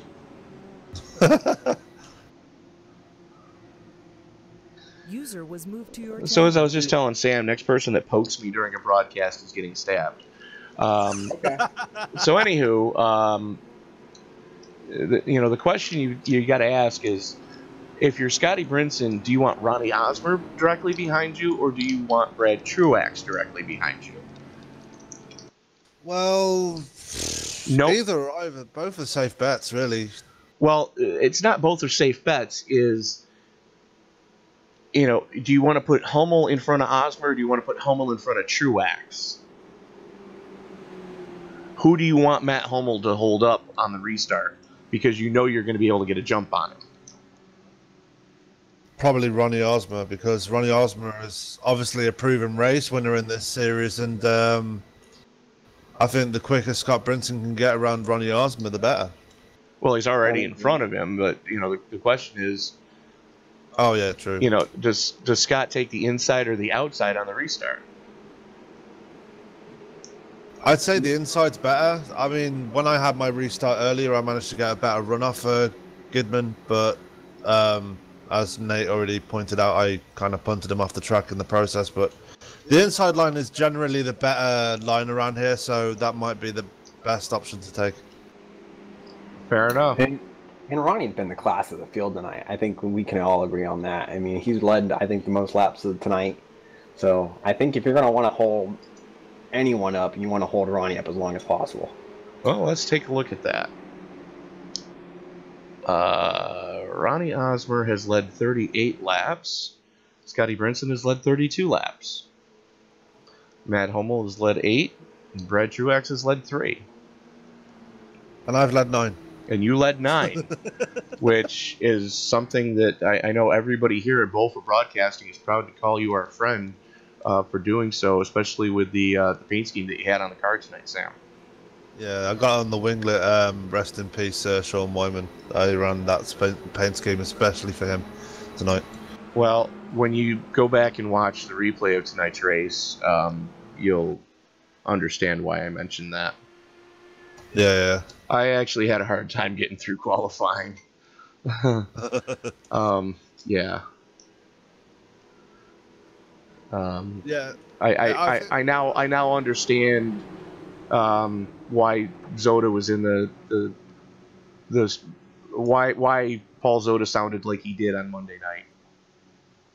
Yeah, it's an emotional time for everybody, and everybody that's been involved with Phenomenal Evolution has actually pulled together. Actually, the whole iRacing community has pulled together, and I thought, well, I'm racing tonight. Maybe it's my turn to maybe show my respects to Sean, and just do something to remember him by. And this was the prime opportunity. And Top Fuel Racing is obviously my home for IndyCar racing, and this was it.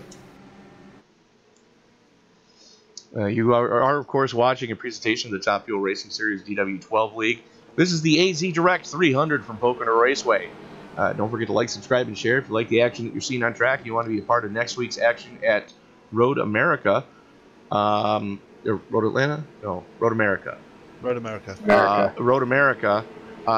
Go ahead and drop a comment with your iRacing screen name. We'll get that passed along to Scott and the crew and see if we can get you added into the mix next week. Pace car getting ready to head on off as we are going to be going live with 20 to go. Everybody can make it from here. We have seen the money stops.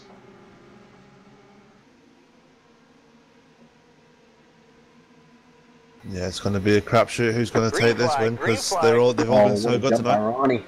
Great jump by Ronnie. Oh! That whole outside line did not go. And that's going back to what I said earlier, that outside line gets very dirty up there on that high side. Me and Nate were actually talking about it earlier in the pre-race, that the high line is probably the dirtiest side on the track, and the outside line on that restart completely proving that. Oh, what could go wrong here? 3 wide through the tunnel turn. Osmer backs it off and drops to the low side. Man, that was close. Man, I should not have spoken so much. I think some poo just came out of me.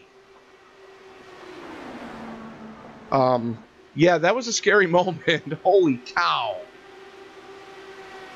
So we were talking earlier, Nate, about it being go time.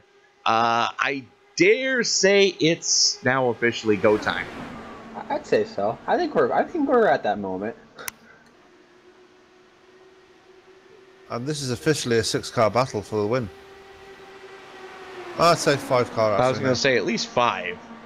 Yeah. Because from Truex back, they're starting to gap Robert Dudley, unfortunately. And then you got Mark Walker at the back in the background who's hit everything except for the flag stand. So. Ooh, I mean, they got close to the wall there. Don't know if they hit it. Ronnie's got a run. He's going to use it here. It's going to be a sink line and anchor.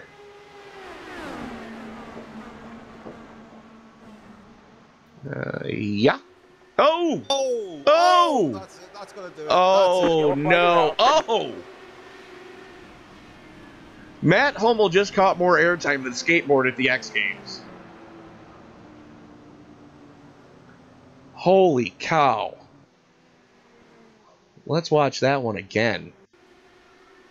Tags a safe barrier. And then...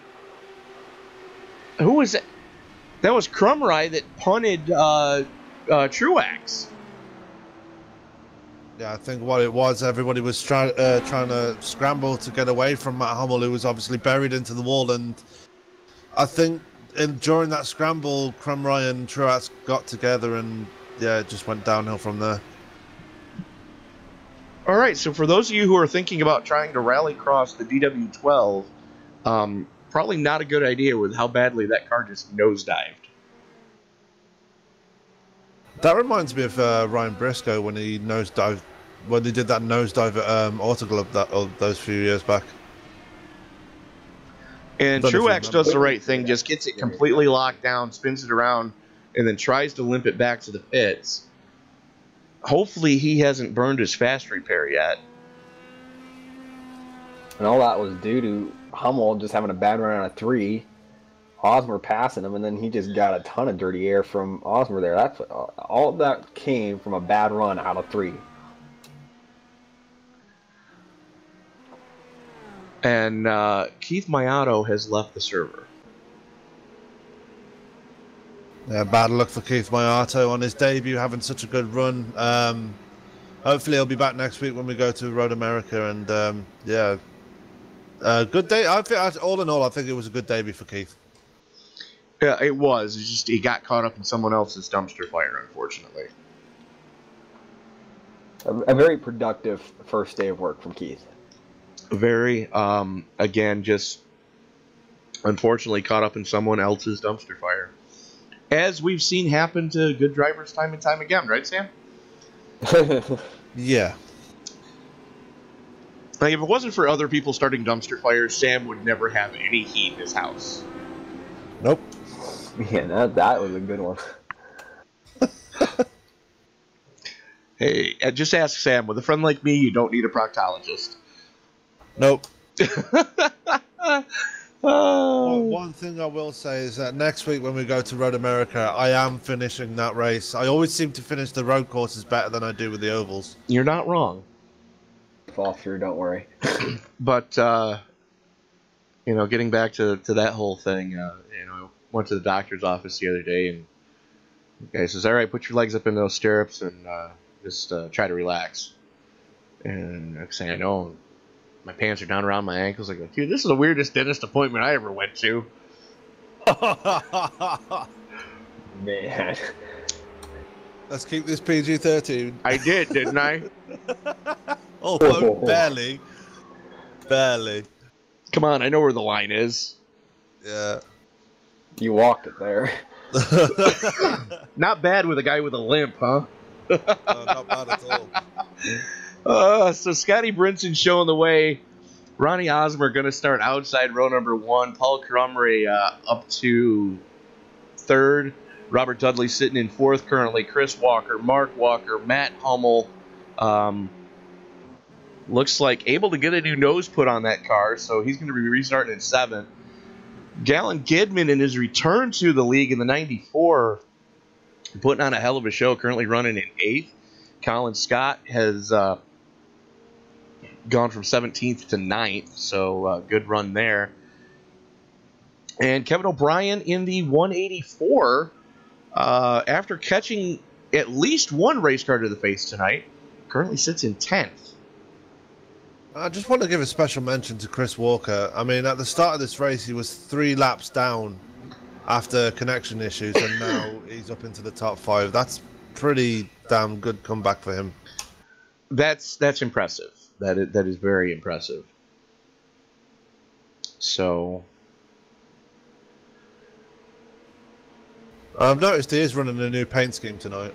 Yeah, that's one that you and I have seen before on another DW12 in another league.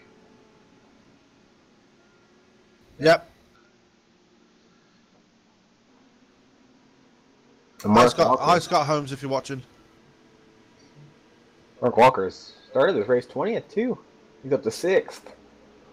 Well, that puts him in the running for the $5 big mover bonus. Actually, no. He didn't qualify. My bad. Oh, okay. So then it's Galen Gidman then. Where did Galen start? 19th. And Colin Scott started where? 18th. So that's the battle for the biggest mover there. Okay, so there's your battle right there. There's Galen, and there's Colin. Someone at the front of this field's too burning fuel. I don't know if it's Scott or Ronnie, but someone's burning fuel. I think it's both of them. Well, let's find out. It is both of them. It's Brinson.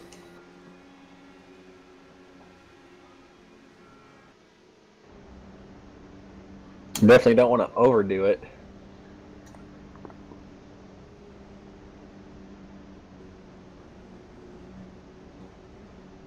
Mark Walker's burning fuel as well.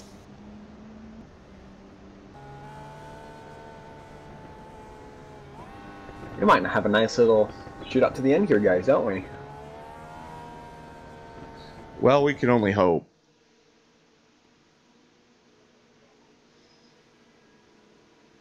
I noticed in your broadcast last night, guys, you said Barber is one of the most beautiful racetracks, which it is. But I gotta put Pocono up there as well, with the way the trees are on the outside of the racetrack. Well, here's the thing.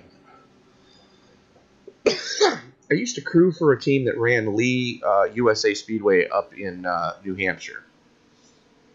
And as you're standing on the spotter stand, you look out and you see a highway behind the back straightaway at Lee.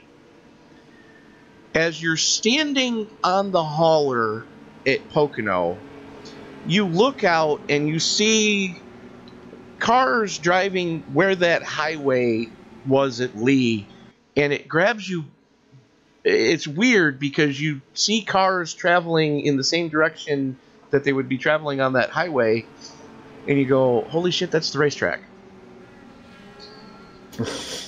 It's weird how big this place is. And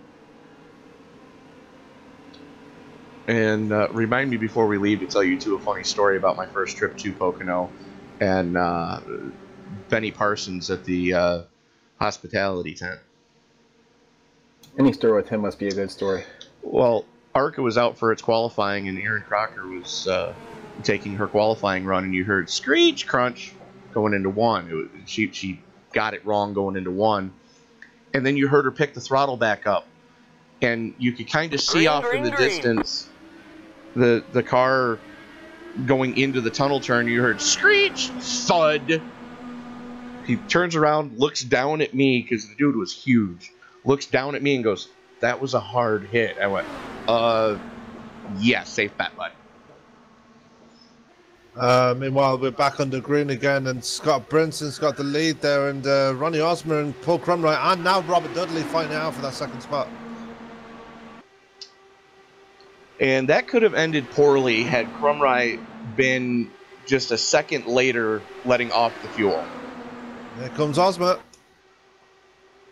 Just got to keep it wound up on that outside here. Ooh, Brinson pushed up a little bit. Oh! Ooh. I kept it all in one piece. Well, they kept it all pointed in the right direction. Where did Gidman go? I don't know. I don't know if he blinked or something. Well, he went airborne. Next thing you know, he's gone. I think that's what happened to Tony Royce when I got into it with him. He disappeared and it towed him for some reason. No, he's not even towing. Keep your eye on the Napa car on the high side, folks. He may have done what I did my last race here at Pocono.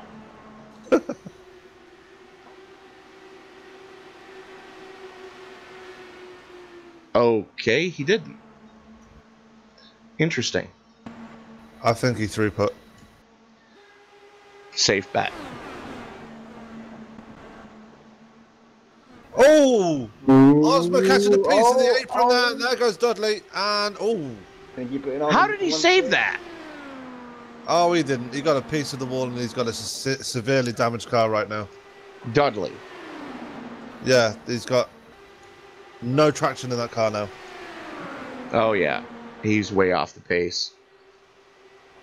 It's a battle for second now. This is all going into Scott's hand. Scott's looking at this and he's just like, keep doing this. You're doing great. Keep it up. And Osmer may have some damage. Yeah, he was one of the 3 cars that drifted up into the wall on that last lap. Obviously, Robert Dudley coming off the worst. And Osmer actually caught a piece of the rumble strips going through turn 1. And that drifted him up into the wall, and that's where he got the damage from. Here goes Walker to the inside of Osmer. So I'm thinking Osmer's driving a wounded car right now, which is going to make him easy prey for Walker.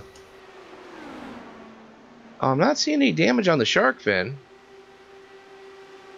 which is usually the first tattletale that you've messed your car up. Walker's now waiting to find out if it is damaged or not. I'm going to go to the inside here. As long as he doesn't get a bunch of arrow push and going to Osmer. You were saying? Yes, the announcer's curse.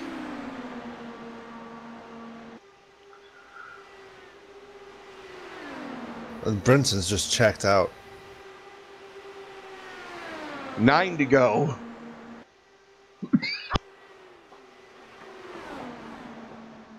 Everyone else except for Scott's wanting a caution.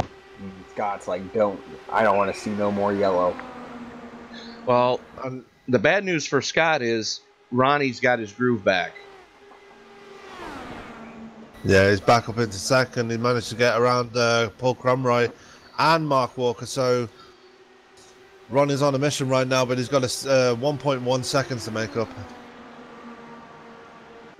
It's a lot of time. It's a lot of time, not a whole lot of time to get there. Well, it's a lot of time, but we've seen Ronnie Osmer do some weirder things.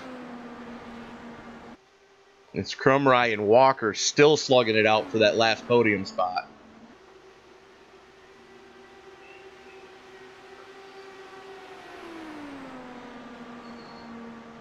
And Ronnie lost 2/10 that lap there. Well, it's not that Ronnie lost 2/10, it's Paul gained 2/10. That was a 42 flat. That's what he qualified with, folks. Scott Brinson cranked off a 42 flat within 1/1000th of his pole time.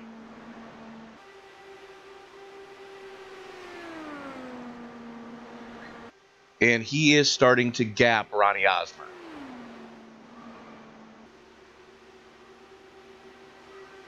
In that stage where caution comes out, race might be over here, so. Well, yeah.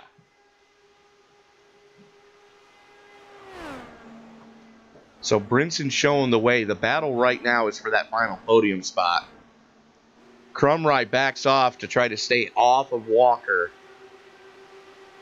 because Walker was not lifting.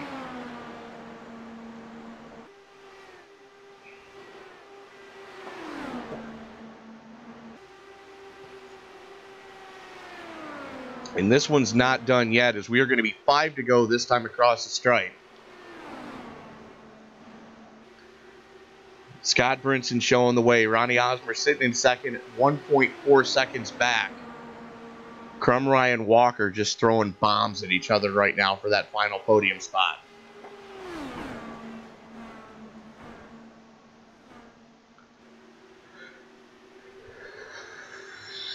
So first and second are pretty much settled at this point, barring any miracles. The biggest battle right now is for that third place between Crumry and Walker. It looks like Crumry has got the legs over the 36 right now. I take that back. Too. You were saying again? Yeah, that goes down to the drafting, and it looked like Walker was just trying to back off just a little bit to try to cool his tires down. They both had their fair share of issues tonight as well. True story. Walker's up to third.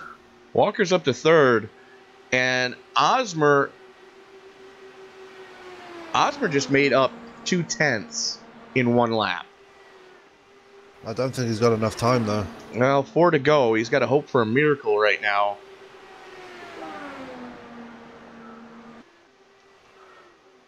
He's got to, get really high, lose all the momentum in that car in order for him to have a chance. And that's not going to happen as Brinson just put another 10th on Osmer. But this battle for third is about to become a 4-car battle. Yeah, Hummel and who is that? Is that O'Brien? Kevin O'Brien. Good comeback for Kevin as well, because he was driving with a stuck gear shifter earlier. So he seems to be have got that problem fixed, and he's now in the running for a top 5. Or top 3, actually, sorry. As he brushes the wall and just tweaks that Kardashian just a little bit.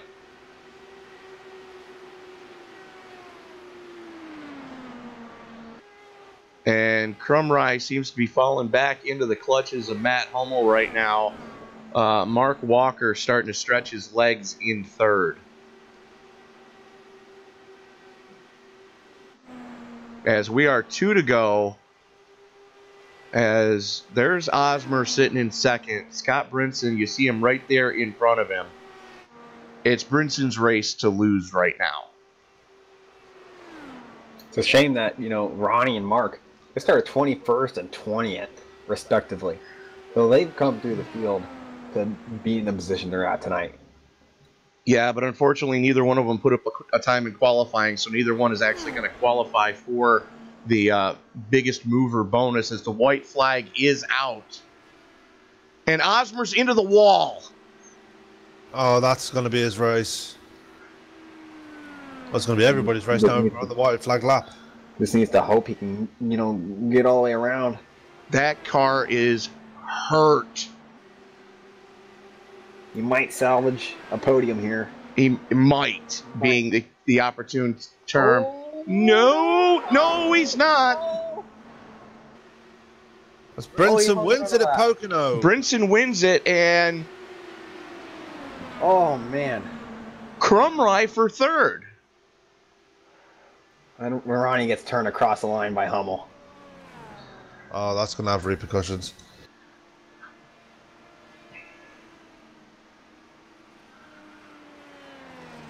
That wasn't needed. That part wasn't, I don't think. Well,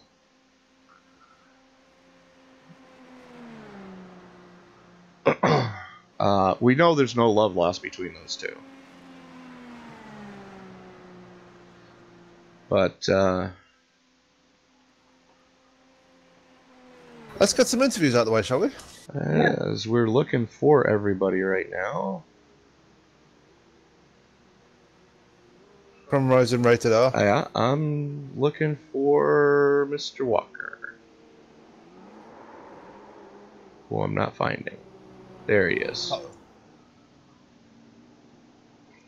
User was moved to So your channel. we're gonna reach out to.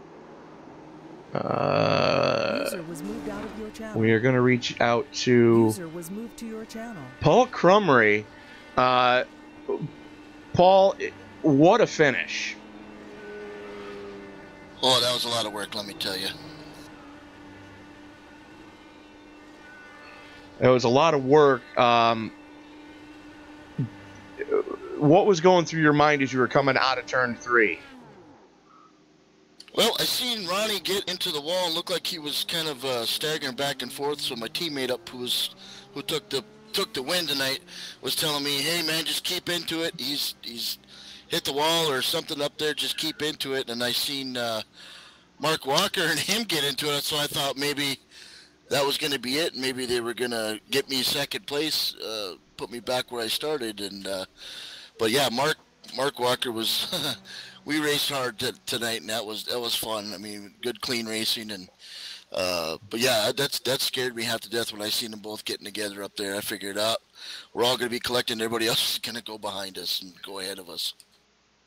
Well, congratulations on the podium. Talk to us about your thoughts of going to Road America next week.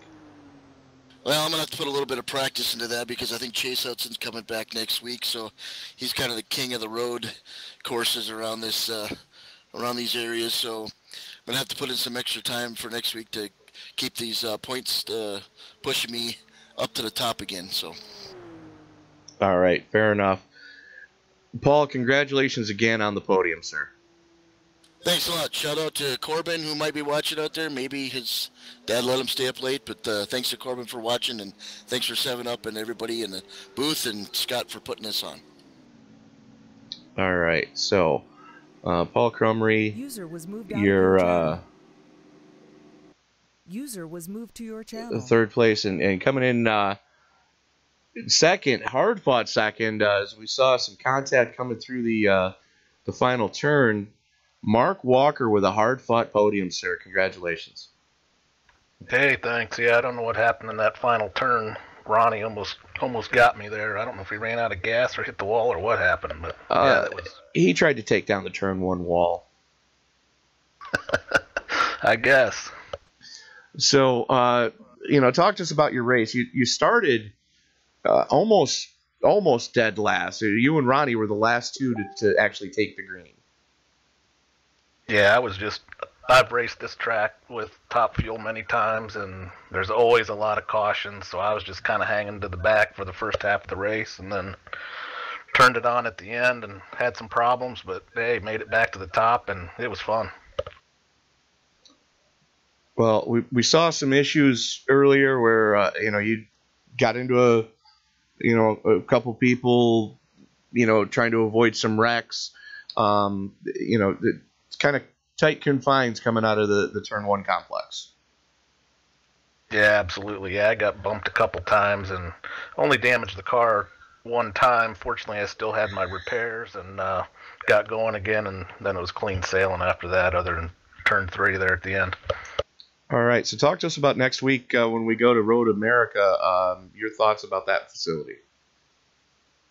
Well, if I survive the road race, I'm happy. So I'm not the greatest at road racing, but usually I can hang, but I doubt I'll be there in the podium. All right, fair enough, Mark. Congratulations on the podium tonight, though. Okay, thanks a lot. Thanks to you guys for doing the broadcast. All right, so there is second place, Mark Walker, as we now reach out to the man of the hour, Mr. Scotty Brinson. Scott, that was a hell of a finish, sir. Yeah, I'm pretty wore out after that, and I'm soaking wet again, and they made me earn that one. True story there. Talk to us about that restart when Ronnie actually looked like he got the jump on you coming to the green. Well, it wasn't so much that he got the jump on me as that I redlined first gear, and probably for, I don't know, a half a second. Well, maybe not even that long. It pegged. So, and then I almost did it. I actually shifted too soon in second gear, but almost did it again in third gear. So, yeah, I was a little nervous on that restart. I ain't going to lie. I was telling everybody in there, the emotions were overwhelming me because I really wanted to bring this victory home and honor my memory. And Sheila, who actually passed away last Wednesday night. And I didn't get last Wednesdays, But all day long, anyone that knows me personally that I was in contact with today, they'll tell you that I was in a zone today, and I was bound and determined because this is one of my favorite hoods, and I wanted to get out of here with my third win this season, and we brought it home tonight. A third win this season to dedicated to your Aunt Sheila. Condolences for your loss, Scott, but appreciate it, buddy. Congratulations on the win tonight. Talk to us your thoughts about next week when we go to Road America. Well, I just want to touch a little bit more on tonight before we touch on Road America. I just want to say that overall, this was a great race. We had a lot of green flag runs that were of a long distance tonight, a couple green flag stops. So that was awesome. We needed that tonight. It was fun to watch from a broadcast standpoint. I know that. It was a great way to close out the first half of the season. As you know, this race concluded the first half of the season tonight. Paid out a little bit of money, but we paid out a lot of money over this first half of the season. We're going to pay out a lot over the next half. I think I only counted, there was only one race, maybe 2 races remaining where we're not going to pay any money. And all the other remaining races are going to be like $20, $30 here. On May 9th, we're going to have a memorial race for a buddy of mine that I grew up with. A couple of my other buddies that we all went to high school together with. It was their idea to put it all together, and we're actually going to give away $50 that night. That'll be on May 9th at Auto Club. But, yeah, man, I'm wore out. Great race here tonight. Road America next week, dude. I'm looking forward to it, man. It's we got a great setup. We got it polished up. I want to thank the last season's champion, Michael Jeans, for going to work on that for us and getting it to where we could drive it. And not only did he do that, but he gave me something back that was awesome, that we can pretty much push the car, throw the car around. So Chase Hudson's going to be back next week. Wes Fry's going to be back next week. A couple other Road Warriors might be back next week. So may have a pretty sick road race on your hands next week at the Top Fuel Racing Grand Prix there, Tony. Fair enough. Well, Scotty, congratulations on the win tonight. Thanks, man. I just want to say one thing. Nate, that sucks about your internet, man, if you're still in here. Yeah.